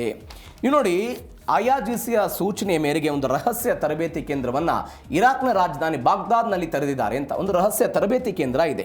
ಅಲ್ಲಿ ಹೌತಿ ಪ್ರತಿನಿಧಿಗಳಿರ್ತಾರೆ, ಇರಾಕಿ ಉಗ್ರಗಾಮಿ ನಾಯಕರುಗಳಿರ್ತಾರೆ, ಸಭೆ ಇರುತ್ತೆ. ಅಲ್ಲಿ ದಾಳಿಗಳನ್ನು ಹೆಂಗೆ ಮಾಡಬೇಕು, ಏನು ಎತ್ತ ಅಂತವೆಲ್ಲವೂ ಕೂಡ ಆಗುತ್ತೆ. ಹೌತಿಗಳಿಗೆ ಕೆಂಪು ಸಮುದ್ರದಲ್ಲಿ ಸೌದಿ ಮತ್ತು ಅಮೆರಿಕಾದ ಹಡಗು ವಿರುದ್ಧ ಡ್ರೋನ್ ದಾಳಿ ನಡೆಸಿದಂಥ ಅನುಭವ ಈಗಾಗಲೇ ಸಿಕ್ಕಾಕೊಂಡ್ಬಿಟ್ಟಿದೆ. ಇದನ್ನು ಈ ಇರಾನ್ನ ಉಗ್ರರಿಗೆ, ಇರಾಕಿಯ ಉಗ್ರರು ಏನಿದ್ದಾರೆ ಅವರಿಗೆ ಇದನ್ನು ಟ್ರಾನ್ಸ್ಫರ್ ಮಾಡುವಂತಹ ಒಂದು ಆಲೋಚನೆ ಭಾಗದಲ್ಲಿ ಇದ್ದಾರೆ. ನೀವು ನೋಡಿ, ಸ್ವಲ್ಪ ಇದು ತದ್ವಿರುದ್ಧ ಇದೆ. ಯಾವ ಗುರುಗಳು ಶಿಷ್ಯರಿಗೆ ಪಾಠ ಹೇಳಿದ್ರು, ಇವತ್ತು ಶಿಷ್ಯರು ಗುರುಗಳಿಗೆ ಪಾಠ ಹೇಳುವಂಥ ವ್ಯವಸ್ಥೆ ಆಗ್ತಾ ಇದೆ. ಹೆಂಗೆ? ಈ ಹೌತಿ ಬಂಡುಕೋರರು, ನಾನು ಅನೇಕ ಬಾರಿ ಹೇಳಿದ್ದೇನೆ, ಯಮನ್ನಲ್ಲಿ ಇಂಥದ್ದೊಂದು ಬೆಳವಣಿಗೆ ಆಗಿತ್ತು. ಇದೊಂದು ಸಣ್ಣ ಪ್ರಮಾಣದಲ್ಲಿ ಇದ್ದಾಗ ಇರಾನ್ನವರು ಏನು ಮಾಡಿದ್ರು, ಒಂದು ಶಿಯಾ ಗುಂಪಾಗಿತ್ತದು. ಇರಾನ್ನವರು ಅದನ್ನು ಬಳಕೆ ಮಾಡಿಕೊಂಡು ಅವರಿಗೆ ಅವತ್ತು ಬೇಕಾದಂಥ ಡ್ರೋನ್ ತರಬೇತಿಯನ್ನು ಕೊಡೋದಕ್ಕೆ ಮುಂದಾದರು. ಯಾರು? ಇರಾನ್ನವರು ಡ್ರೋನ್ ತರಬೇತಿಯನ್ನು ಕೊಟ್ಟರು. ಸರಿಸುಮಾರು ಅನೇಕ ದಶಕಗಳ ಹಿಂದೆ. ಆ ದಶಕಗಳ ಹಿಂದೆ ಬಂದಂಥ ತಂತ್ರಜ್ಞಾನವನ್ನು ಅಥವಾ ಅವರು ಕೊಟ್ಟಂಥ ಪಾಠವನ್ನು ಹೌತಿಗಳು ಏನು ಮಾಡಿದರು? ಇದೇ ಕೆಂಪು ಸಮುದ್ರದಲ್ಲಿ ಅಮೆರಿಕಾದ ಹಡಗುಗಳ ಮೇಲೆ ದಾಳಿ ಮಾಡೋ ಪ್ರಯತ್ನ ಮಾಡಿದರು, ಸೌದಿ ಅರೇಬಿಯಾದ ಹಡಗುಗಳ ಮೇಲೆ ದಾಳಿ ಮಾಡೋ ಪ್ರಯತ್ನ ಮಾಡಿದರು. ಅಂದರೆ ಅವರು ಕೊಟ್ಟಂಥ ಪಾಠ ಕೇವಲ ಪಠ್ಯದ ಮುಖಾಂತರ ಆಗಿತ್ತು. ಹೌತಿಗಳಂದ್ರೆ ಏನು ಮಾಡಿದರು? ಅನುಷ್ಠಾನದ ಮುಖಾಂತರ ತೆಗೆದುಕೊಂಡು ಬರೋ ಪ್ರಯತ್ನವನ್ನು ಮಾಡಿದ್ರು. ಅಲ್ಲಿ ಅವ್ರಿಗೆ ಪ್ರಾಕ್ಟಿಕಲ್ ಅನುಭವ ಸಿಕ್ತು. ಇವತ್ತು ಹೌತಿಗಳು ಏನು ಮಾಡ್ತಿದ್ದಾರೆ ಅಂತ ಹೇಳಿದ್ರೆ, ಯಾವ ಇರಾಕಿ ಉಗ್ರರು ಇವತ್ತು ಅಟ್ಯಾಕಿಗೆ ಬರ್ತಾ ಇದ್ದಾರೆ, ದಕ್ಷಿಣದ ಮುಖಾಂತರ ದಾಳಿ ಮಾಡ್ತೀವಿ ಅಂತ, ಅವರಿಗೂ ಕೂಡ ಇಂಥದ್ದೊಂದು ಪಾಠವನ್ನು ಕೊಟ್ಟು ಅವರಿಗೆ ತಂತ್ರಜ್ಞಾನವನ್ನು ಕಲ್ಪಿಸುವಂಥ ಪ್ರಯತ್ನವನ್ನು ಅವರು ಮಾಡ್ತಿದ್ದಾರೆ. ಆ ಮುಖಾಂತರ ಇದೊಂದು ರಿವರ್ಸ್ ಗೇರ್ ಟ್ರೈನಿಂಗ್ ನಡೀತಾ ಇದೆ ಅನ್ನುವಂಥ ವಿಶ್ಲೇಷಣೆಗಳು ಬರ್ತಾ ಇದೆ. ನೋಡಿ, ಸ್ವಲ್ಪ ಇದಕ್ಕೆ ಹಿಂದಕ್ಕೆ ಹೋಗೋಣ. ನಾನು ಆವಾಗಲೇ ವಿಯೆಟ್ನಾಂ ಯುದ್ಧದ ಬಗ್ಗೆ ಎಲ್ಲ ಹೇಳಿದೆ. ಈ ವಿಯೆಟ್ನಾಂ ಯುದ್ಧ ಆದಂಥ ಸಮಯದಲ್ಲಿ ಹೆಂಗೆ ಇರಾನ್ ಇವತ್ತು ಮ್ಯಾಜಿಕ್ ಮಾಡ್ತಾ ಇದೆ ಅನ್ನೋದು ಕ್ವಿಕ್ ಆಗಿ ನೋಡ್ಬಿಡೋಣ. ವಿಯೆಟ್ನಾಂ ಯುದ್ಧ ಆದಂಥ ಸಮಯದಲ್ಲಿ ಅಮೆರಿಕ ಮತ್ತು ವಿಯೆಟ್ನಾಂ ನಡುವೆ ಯುದ್ಧ ಆಗ್ತಾ ಇತ್ತು. ರಷ್ಯಾ ಅದರ ಮೂಗುದಾರ ಹಿಡಿದಿತ್ತು. ನೇರವಾಗಿ ಅವತ್ತು ರಷ್ಯಾ ಇಲ್ಲದೆ ಇದ್ದಾಗಲೂ ಸೋವಿಯತ್ ಒಕ್ಕೂಟ ಇತ್ತು. ಸೋವಿಯತ್ ಒಕ್ಕೂಟ ನೇರವಾಗಿ ನೀವು ಅಮೆರಿಕಾದ ವಿರುದ್ಧ ಯುದ್ಧ ಮಾಡದೇ ಇದ್ದಾಗಲೂ ಕೂಡ ಅವರು ಯಾರಿಗೆ ಸಪೋರ್ಟ್ ಮಾಡಿದರು? ವಿಯೆಟ್ನಾಂನಲ್ಲಿದ್ದಂತಹ ಬಂಡುಕೋರರಿಗೆ ಕ್ಷಿಪಣಿ, ರಡಾರ್ ವ್ಯವಸ್ಥೆ ಎಲ್ಲವ ತಂತ್ರಜ್ಞಾನವನ್ನು ಕೊಟ್ಟು ನೀವು ಅಮೆರಿಕಾದ ವಿರುದ್ಧ ಹೋರಾಟ ಮಾಡಬೇಕು ಅಂತ ತರಬೇತಿ ಕೊಡೋ ಪ್ರಯತ್ನವನ್ನು ಮಾಡಿದರು. ಅಲ್ಟಿಮೇಟ್ ಏನಾಯಿತು? ವಿಯೆಟ್ನಾಂ ಗೆಲ್ಲೋ ಪ್ರಯತ್ನ ಆಯಿತು. ಒಂದು ಉದಾಹರಣೆ, 1979ರಿಂದ 89 ತನಕ ಅಫ್ಘಾನ್ ಮತ್ತು ಸೋವಿಯತ್ ಒಕ್ಕೂಟ ಆಯಿತು, ಯುದ್ಧ ಆಯಿತು. ಅವತ್ತು ಅಮೆರಿಕ ಏನು ಮಾಡಿತು? ಸೋವಿಯತ್ ವಿರುದ್ಧದ ಯುದ್ಧದಲ್ಲಿ ನೇರವಾಗಿ ಪಾಲ್ಗೊಳಿಸಲಿಲ್ಲ. ಅದರ ಬದಲಾಗಿ ಏನು ಮಾಡಿದ್ರು? ಅಫ್ಘಾನ್ನಲ್ಲಿದ್ದಂತಹ ಬಂಡುಕೋರಿಗೆ ಅಥವಾ ಮುಜಾಹಿದ್ದೀನ್ಗಳಂತ ನಾವೇನು ಕರಿತೀವಿ, ಆ ಮುಜಾಹಿದ್ದೀನ್ ಅವರಿಗೆ ಸಪೋರ್ಟ್ ಮಾಡುವ ಮುಖಾಂತರ ರಷ್ಯಾವನ್ನು ತಣಿಸುವ ಪ್ರಯತ್ನವನ್ನು ಅಮೆರಿಕ ಮಾಡಿತ್ತು. ಹೇಗೆ ಅಮೆರಿಕ ಮತ್ತು ರಷ್ಯಾ ಬೇರೆ ಬೇರೆ ಸಮಯದಲ್ಲಿ ಈ ತಾಂತ್ರಿಕತೆಯನ್ನು ಬಳಕೆ ಬಳಕೆ ಮಾಡಿಕೊಂಡಿತ್ತಲ್ಲ, ಇವತ್ತು ಅದೇ ತಾಂತ್ರಿಕತೆಯನ್ನು ಬಳಕೆ ಮಾಡಿಕೊಂಡು ಇರಾನ್ ಅಮೆರಿಕ ಮತ್ತು ಸೌದಿ ಅರೇಬಿಯಾದ ವಿರುದ್ಧ ಇಂಥದ್ದೊಂದು ದಾಳಿ ಪ್ರತಿದಾಳಿಗೆ ಒಂದು ಟ್ರೈನಿಂಗ್ ಕೊಡೋ ಪ್ರಯತ್ನವನ್ನು ಮಾಡ್ತಾ ಇದೆ. ಇದು ಒಂದು ಬೆಳವಣಿಗೆ. ಇನ್ನು ಕೊನೆಯ ಬೆಳವಣಿಗೆ ಏನು ಅಂತ ಹೇಳಿದರೆ, ಪಶ್ಚಿಮ ಏಷ್ಯಾದಲ್ಲಿ 3ನೇ ಮಹಾಯುದ್ಧದ ಕಾರ್ಮೋಡ ಸೃಷ್ಟಿಯಾಗಿದೆ. ಒಂದು ಕಡೆ ಗಾಜಾಪಟ್ಟಿ, ಪ್ಯಾಲೆಸ್ತೈನ್, ಇಸ್ರೇಲ್ ನಡುವೆ ಎಲ್ಲವೂ ಬೆಳವಣಿಗೆ ಆಗ್ತಾ ಇರುವುದು. ಮತ್ತೊಂದು ಕಡೆ ರಷ್ಯಾ ಮತ್ತು ಉಕ್ರೇನ್ ನಡುವೆ ಯುದ್ಧ ಆಗ್ತಾ ಇದೆ. ಇರಾನ್ ಮತ್ತು ಅಮೆರಿಕಾದ ನಡುವೆ ಮತ್ತೊಂದು ಬೆಳವಣಿಗೆ. ಇವೆಲ್ಲದ ನಡುವೆ ಸೌದಿ ಅರೇಬಿಯಾ ಮತ್ತು ಹೌತಿಗಳ ನಡುವೆ ಆಗ್ತಾ ಇರುವಂಥ ಬೆಳವಣಿಗೆ. ಎಲ್ಲ ಕಾರಣಕ್ಕಾಗಿ ಹೇಳ್ತಾ ಇದ್ದಾರೆ 3ನೇ ಮಹಾಯುದ್ಧದ ಆಗಬಹುದು ಅಂತ. ಕೆಂಪು ಸಮುದ್ರದಲ್ಲಿ ಸೌದಿ ತೈಲ ಟ್ಯಾಂಕರ್ ಮೇಲೆ ಇತ್ತೀಚೆಗಷ್ಟೇ ದಾಳಿಯಾಗಿದ್ದನ್ನು ನೋಡಿದ್ದೀವಿ. ಎಲ್ಲವೂ ಬೆಳವಣಿಗೆಗಳು ಕೂಡ ಆಗಿದ್ದನ್ನು ನೋಡಿದ್ದೀವಿ. ಈ ಮಧ್ಯಪ್ರಾಚ್ಯದ ಸಂಘರ್ಷ ಕೆಲವೊಂದಿಷ್ಟು ದೇಶಗಳಿಗೆ ಮಾತ್ರ ಸೀಮಿತ ಆಗಿಲ್ಲ, ಬೇರೆ ಬೇರೆ ದೇಶಗಳಲ್ಲಿ ಪಾರ್ಟಿಸಿಪೇಟ್ ಮಾಡಿದೆ. ನೀವು ನೋಡಿ, 2-3 ಒಕ್ಕೂಟ ಇದೆ ಇಲ್ಲಿ. ಅಮೆರಿಕ ಮತ್ತು ಪಾಶ್ಚಿಮಾತ್ಯ ಒಕ್ಕೂಟದಲ್ಲಿ ಸೌದಿ ಅರೇಬಿಯಾ ಮತ್ತು ಇಸ್ರೇಲ್ ಬೆನ್ನಿಗೆ ಅಮೆರಿಕಾದವರು, ಬ್ರಿಟನ್ ಅವರು, ಫ್ರಾನ್ಸ್ ದೇಶಗಳು ಎಲ್ಲರೂ ಕೂಡ ಸಪೋರ್ಟ್ ಆಗಿ ತಮ್ಮ ವಾಯುಪಡೆಯನ್ನು, ನೌಕಾಪಡೆಯನ್ನು ಕೊಡೋ ಪ್ರಯತ್ನವನ್ನು ಮಾಡ್ತಿದ್ದಾರೆ. ಇನ್ನು ಇರಾನ್ ಬೆಂಬಲಿತ ಪ್ರಾಕ್ಸಿ ಪಡೆಗಳ ಹಿಂದೆ ರಷ್ಯಾ ಇದೆ, ಚೀನಾ ಇದೆ, ಅವರು ಶಸ್ತ್ರಾಸ್ತ್ರಗಳನ್ನು ಕೊಡೋ ಪ್ರಯತ್ನವನ್ನು ಮಾಡ್ತಾ ಇದ್ದಾರೆ. ಇದು ಒಂದು ಬೆಳವಣಿಗೆ. ಎಲ್ಲ ಬೆಳವಣಿಗೆಯಿಂದ ಅಂದರೆ ಇದು ಪ್ರಾಕ್ಸಿ ಯುದ್ಧಗಳು ಏನಾಗ್ತಾ ಇದೆ, ಅವ್ರ ಮೇಲೆ ಇವರು ಗನ್ನಿಟ್ಟು ಹೊಡೆಯೋದು, ಇವ್ರ ಮೇಲೆ ಅವ್ರು ಗನ್ನಿಟ್ಟು ಹೊಡೆಯೋದಾಗ್ತಿದೆ. ಅದು ನೇರ ಯುದ್ಧವಾಗಿ ಕನ್ವರ್ಟ್ ಆಗ್ಬೋದು. ಆ ಮುಖಾಂತರ 3ನೇ ಮಹಾಯುದ್ಧ ಆಗ್ಬೋದು ಎನ್ನುವಂಥ ಆತಂಕ. ಮತ್ತೊಂದು ಬೆಳವಣಿಗೆ ಏನು ಅಂತ ಹೇಳಿದ್ರೆ, ಜಾಗತಿಕವಾಗಿ ಆರ್ಥಿಕತೆಯನ್ನು ಉಸಿರುಗಟ್ಟಿಸುವ ಹಂತಕ್ಕೆ ಈ ಯುದ್ಧಗಳು ಹೋಗ್ತಾ ಇದ್ದವು. ಒಂದು ಕಡೆ ಕೆಂಪು ಸಮುದ್ರವನ್ನು ತಡೆಯೋ ಪ್ರಯತ್ನ ಆಗುತ್ತೆ, ಹಾರ್ಮುಜ್ ಜಲಸಂಧಿಯನ್ನು ತಡೆಯೋ ಪ್ರಯತ್ನಗಳಾಗುತ್ತೆ. ಎಲ್ಲ ಪ್ರಯತ್ನದ ಭಾಗವಾಗಿ ಅಲ್ಟಿಮೇಟ್ ಏನಾಗುತ್ತೆ, ತೈಲ ಬೆಲೆಗಳ ಏರಿಕೆ ಆಗ್ತಾ ಇದೆ. ಎಲ್ಲವೂ ಕೂಡ ಆಗ್ತಾ ಇದೆ. ರಷ್ಯಾದ ರಾಜಧಾನಿ ಮಾಸ್ಕೋದಿಂದ ಭಾರತದ ವಾಣಿಜ್ಯ ನಗರಿ ಮುಂಬೈ ತನಕ ರೈಲ್ವೆ ಟ್ರ್ಯಾಕ್ ತೆಗೆದುಕೊಂಡು ಬರುವುದು, ರೈಲ್ವೆ ಓಡಿಸೋ ಆಲೋಚನೆ. ನಾವು 3 ದಿನಗಳಿಂದ ಈ ವಿಚಾರದ ಬಗ್ಗೆ ಚರ್ಚೆ ಮಾಡ್ತಾ ಇದ್ದೀವಿ ಸುದೀರ್ಘವಾಗಿ. ಈಗ ಮತ್ತೊಂದು ಬೆಳವಣಿಗೆ ಆಗಿದೆ. ರಷ್ಯಾದ ಉಪಪ್ರಧಾನಿ ಈ ಯೋಜನೆಯ ಕನಸಿನ ಬಗ್ಗೆ ಮಾತನಾಡಿದ ನಂತರ ಅಫ್ಘಾನಿಸ್ತಾನದಲ್ಲಿ ಆಡಳಿತದಲ್ಲಿರುವಂಥ ತಾಲಿಬಾನ್ ಕೂಡ ನಮ್ಮದೂ ಕೂಡ ಒಪ್ಪಿಗೆ ಇದೆ ಅಂತ ಸಹಮತವನ್ನು ವ್ಯಕ್ತಪಡಿಸುವ ಪ್ರಯತ್ನವನ್ನು ಮಾಡಿದೆ. ಹಾಗಾದರೆ ರಷ್ಯಾದಿಂದ ಭಾರತಕ್ಕೆ ಸರಕು ಸಾಗಣೆಯ ಈ ರೈಲ್ ಬಂದ್ಬಿಡುತ್ತಾ? ರಷ್ಯಾದಿಂದ ಎಲ್ಲ ಸರಕುಗಳು ಇನ್ಮೇಲೆ ರೈಲ್ನ ಮುಖಾಂತರ ಬರುತ್ತಾ? ಇಲ್ಲಿ ಕೆಲವೊಂದಿಷ್ಟು ಗೊಂದಲಗಳು ಕೂಡ ಇದೆ. ಯಾಕೆ ಅಂತ ಹೇಳಿದ್ರೆ, ತಾಲಿಬಾನ್ ಒಪ್ಪಿಗೆ ಕೊಟ್ಟಾಗಲೂ ಕೂಡ ನಮ್ಮ ಪಕ್ಕದಲ್ಲಿರುವಂಥ ಪಾಕಿಸ್ತಾನದ ಜೊತೆಗೆ ಯಾವ ರೀತಿಯಾದಂಥ ಸಂಬಂಧ ಇದೆ ಎನ್ನುವಂಥ ವಿಚಾರಕ್ಕೆ ಸಂಬಂಧಪಟ್ಟಂತೆ ಕೂಡ ಯಾವ ತಾಲಿಬಾನ್ ಇವತ್ತು ಒಪ್ಪಿಗೆ ಕೊಡೋ ಪ್ರಯತ್ನವನ್ನು ಮಾಡಿದೆಯೋ, ಕಾಬೂಲ್, ಅಫ್ಘಾನಿಸ್ತಾನದ ರಾಜಧಾನಿ ಕಾಬೂಲ್, ಇಷ್ಟು ದಿನಗಳ ಕಾಲ ಯುದ್ಧ ಕೇಂದ್ರಿತವಾಗಿ ಅರಾಜಕತೆಗೆ ಸಾಕ್ಷಿಯಾಗಿದ್ದಂಥ ನಗರ ಅದು. ಆದರೆ ಇವತ್ತು ಮೊಟ್ಟ ಮೊದಲ ಬಾರಿಗೆ ನಾವು ಜಾಗತಿಕವಾಗಿ ತೆರೆದುಕೊಳ್ಳುತ್ತೀವಿ, ಉದ್ಯೋಗ ಸೃಷ್ಟಿಯಾಗಲಿ, ನಮಗೂ ಕೂಡ ಸಹಾಯ ಆಗಲಿ ಎನ್ನುವ ರೀತಿಯಲ್ಲಿ ತಾಲಿಬಾನ್ನವರು ಮಾತನಾಡದಂತೆ ಕಾಣಿಸ್ತಾ ಇದೆ. ಹಾಗಾದರೆ ಈ ರೈಲಿನಿಂದ ಭಾರತಕ್ಕೆ ಆಗುವಂಥ ಲಾಭ ಏನು? ಇದಕ್ಕಿರುವಂಥ ಅಡೆತಡೆಗಳೇನು?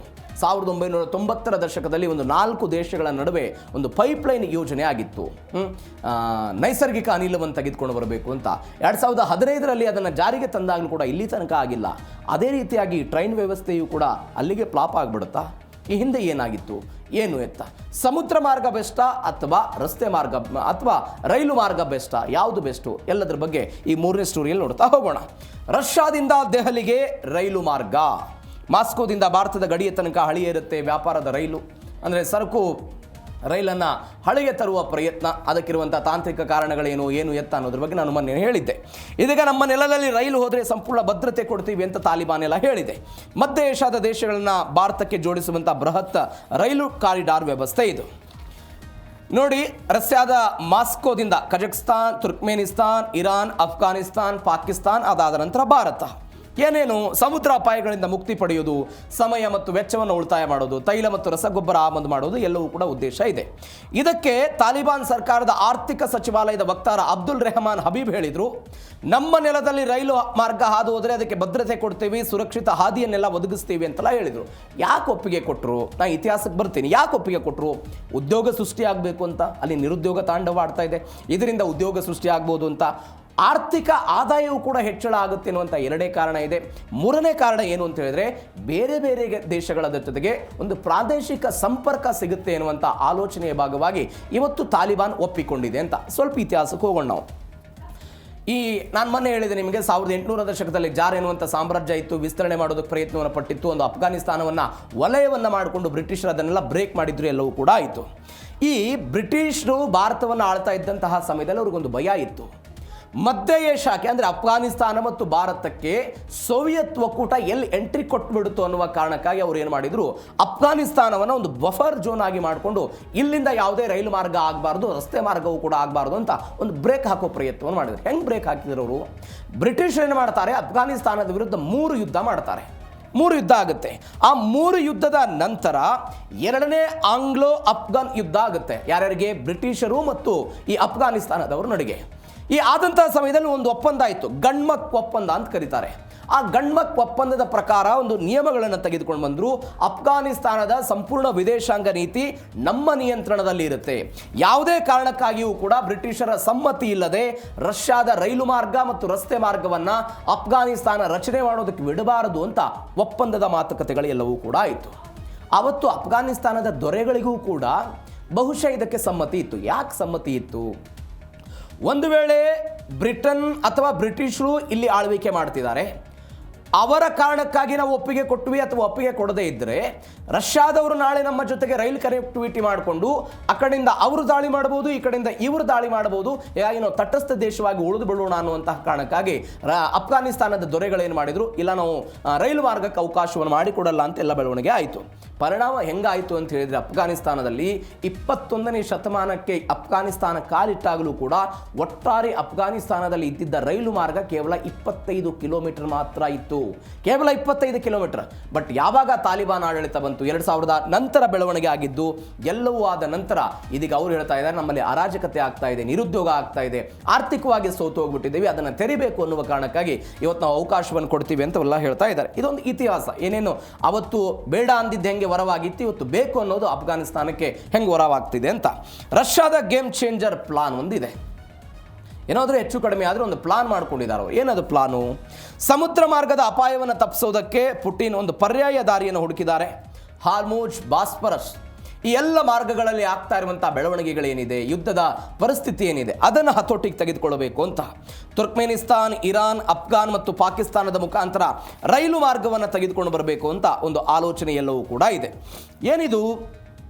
ಕಪ್ಪು ಸಮುದ್ರದಿಂದ ರಷ್ಯಾದ ಹಡಗುಗಳನ್ನು ಜಗತ್ತಿಗೆ ತಲುಪಿಸುವುದಕ್ಕೆ ಅವರು ಟರ್ಕಿ ದೇಶದ ಈ ಬಾಸ್ಫರಸ್ ಅನ್ನುವಂಥ ಜಲಸಂಧಿ ಏನಿದೆ ಅದರ ಮುಖಾಂತರ ಬರಬೇಕಾದಂಥ ಅನಿವಾರ್ಯತೆ ಇದೆ. ಆದರೆ ರಷ್ಯಾ ಮತ್ತು ಉಕ್ರೇನ್ ನಡುವೆ ಯುದ್ಧ ಆಗ್ತಾ ಇದೆ. ಟರ್ಕಿ ಒಂದು ನ್ಯಾಟೋ ಸದಸ್ಯ ದೇಶ ಆಗಿದೆ. ಅವರು ಸಹಜವಾಗಿ ಉಕ್ರೇನ್ಗೆ ಸಪೋರ್ಟ್ ಮಾಡ್ತಾ ಇದ್ದಾರೆ. ಆ ಮುಖಾಂತರ ನಾನು ಬಾಸ್ಫರಸ್ನ ಜಲಸಂಧಿಯನ್ನು ಬಳಕೆ ಮಾಡಿಕೊಂಡು ವ್ಯಾಪಾರ ವಹಿವಾಟು ಮಾಡ್ತೀನಿ ಅಂತ ಹೇಳಿದ್ರೆ ಅದಕ್ಕೆ ಯಾರು ಬ್ರೇಕ್ ಹಾಕ್ತಾರೆ? ಇದೇ ಟರ್ಕಿಯವರು ಬ್ರೇಕ್ ಹಾಕುವಂಥ ಸಾಧ್ಯತೆಗಳಿರುತ್ತೆ. ಅದಕ್ಕೊಂದು ಪರ್ಯಾಯ ಮಾರ್ಗವನ್ನು ತೆಗೆದುಕೊಳ್ಬೇಕು. ಹಾರ್ಮುಜ್ ಜಲಸಂಧಿಯಲ್ಲಿ ಆಗ್ತಾ ಇರುವಂತಹ ಬೆಳವಣಿಗೆ ಈ ಎಲ್ಲವೂ ಕೂಡ ಆಗ್ತಾ ಇದೆ. ನಾ ಮನೆಯೂ ಕೂಡ ಹೇಳಿದೆ, ರಷ್ಯಾದಿಂದ ನಾವು ಪೊಟ್ಯಾಷನ್ನು ಹೆಚ್ಚು ಆಮದು ಮಾಡ್ಕೊಳ್ತೀವಿ. ಅವೆಲ್ಲವೂ ಕೂಡ ತೈಲದ ಅಂದರೆ ಈ ರೈಲಿನ ಮುಖಾಂತರ ಎಲ್ಲವೂ ಕೂಡ ಬರ್ಬೋದು ಅಂತ. ಅಂತಾರಾಷ್ಟ್ರೀಯ ಉತ್ತರ ದಕ್ಷಿಣ ಸಾರಿಗೆ ಈ ವಿಚಾರಕ್ಕೆ ಸಂಬಂಧಪಟ್ಟಂತೆಯೂ ಕೂಡ ಕೆಲವೊಂದಿಷ್ಟು ಬೆಳವಣಿಗೆಗಳಾಗುತ್ತೆ. ಹೀಗಾಗಿ ಒಂದು ಪ್ಲಾನ್ ಅನ್ನು ಅವರು ಮಾಡ್ಕೊಂಡಿದ್ದಾರೆ ಅಂತ. ಮತ್ತೊಂದು ಬೆಳವಣಿಗೆ ಏನು ಅಂತ ಹೇಳಿದ್ರೆ, ಭಾರತಕ್ಕೆ ಲಾಭ ಆಗುತ್ತೆ, ಪಾಕಿಸ್ತಾನಕ್ಕೊಂದು ನಡುಕ. ಯೋಜನೆಗೆ ಪಾಕಿಸ್ತಾನ ಅಡ್ಡಗಾಲ ಹಾಕುತ್ತಾ ಅನ್ನೋಂಥ ಒಂದು ಪ್ರಶ್ನೆ ಇದೆ. ಯಾಕಂದರೆ ಭಾರತ ಮತ್ತು ಪಾಕಿಸ್ತಾನದ ಸಂಬಂಧಗಳು ಹೆಂಗಿದೆ ಅನ್ನೋದ್ರ ಬಗ್ಗೆ ನಮಗೆಲ್ಲ ಗೊತ್ತಿದೆ. ಪಾಕಿಸ್ತಾನ ಭಯೋತ್ಪಾದನೆಯನ್ನು ಸಪೋರ್ಟ್ ಮಾಡುತ್ತೆ, ಭಾರತದ ವಿರುದ್ಧ ಯಾವಾಗಲೂ ಕೂಡ ವಿಷ ಕಾರುತ್ತೆ. ಈ ಎಲ್ಲ ಕಾರಣಗಳಿಗಾಗಿ ಒಂದು TAPI ಎನ್ನುವಂಥ ಒಂದು ಗ್ಯಾಸ್ ಪೈಪ್ಲೈನ್ ಅಂತೆ ಈ ಯೋಜನೆಗೂ ಕೂಡ ಒಂದು ವಿಘ್ನ ಎದುರಾಗುತ್ತಾ ಅನ್ನುವಂಥದ್ದು ಒಂದು ಪ್ರಶ್ನೆ ಇದೆ. ಅಫ್ಘಾನಿಸ್ತಾನ್, ಪಾಕಿಸ್ತಾನ್ ಮತ್ತು ಇಂಡಿಯಾ, ತುರ್ಕ್ಮೇನಿಸ್ತಾನ್ ಇವರೆಲ್ಲ ಸೇರಿಕೊಂಡು 1990ರಲ್ಲಿ ಒಂದು ಆಲೋಚನೆಗೆ ಬಂದಿದ್ದರು. ಏನದು? 1814 ಕಿಲೋಮೀಟರ್ ದೂರದ ಮಧ್ಯ ಏಷ್ಯಾದಿಂದ ದಕ್ಷಿಣ ಏಷ್ಯಾಕ್ಕೆ ಈ ನೈಸರ್ಗಿಕ ಅನಿಲವನ್ನು ತೆಗೆದುಕೊಂಡು ಬರಬೇಕು ಅಂತ 90ರಲ್ಲಿ ಬಂತು. 2015ರಲ್ಲಿ ಅದು ಜಾರಿ ಆದರೂ ಕೂಡ ಇಲ್ಲಿ ತನಕ ಪೂರ್ಣಗೊಂಡಿಲ್ಲ. ಯಾಕೆ ಕಾರಣ? ಆ ಕಾರಣಗಳು ಇವತ್ತಿನ ರೈಲು ಮಾರ್ಗಕ್ಕೂ ಹೆಂಗೆ ಅನ್ವಯ ಆಗುತ್ತೆ ನೋಡಿ. ಅಫ್ಘಾನಿಸ್ತಾನದಲ್ಲಿ ಅಭದ್ರತಾ, ಅಸ್ಥಿರತೆ ಇತ್ತು, ಅಂತರ್ಯುದ್ಧ ಆಗ್ತಾ ಇತ್ತು, ಉಗ್ರಗಾಮಿ ದಾಳಿಯ ಭೀತಿ ಇತ್ತು. ಎಲ್ಲದರ ಕಾರಣಗಳಿಗಾಗಿ ಅದು ಸ್ಟಾಪ್ ಆಯಿತು. ಒನ್ಸ್ ಅಗೇನ್ ಇವತ್ತು ತಾಲಿಬಾನ್ ಇದೆ. ತಾಲಿಬಾನ್ನ ವಿರುದ್ಧ ಅಲ್ಲಿಯ ಜನ ಸೆಟೆದಿಳ್ತಾ ಇರೋದನ್ನು ನೋಡ್ತಾ ಇದ್ದೀವಿ. ತಾಲಿಬಾನ್ನ ವಿರುದ್ಧ ಪಾಕಿಸ್ತಾನದವರು ಹೋರಾಟ ಮಾಡ್ತಾ ಇದ್ವಿ. ಅದು ಕೂಡ ಭೀತಿ ಆಗ್ಬೋದು.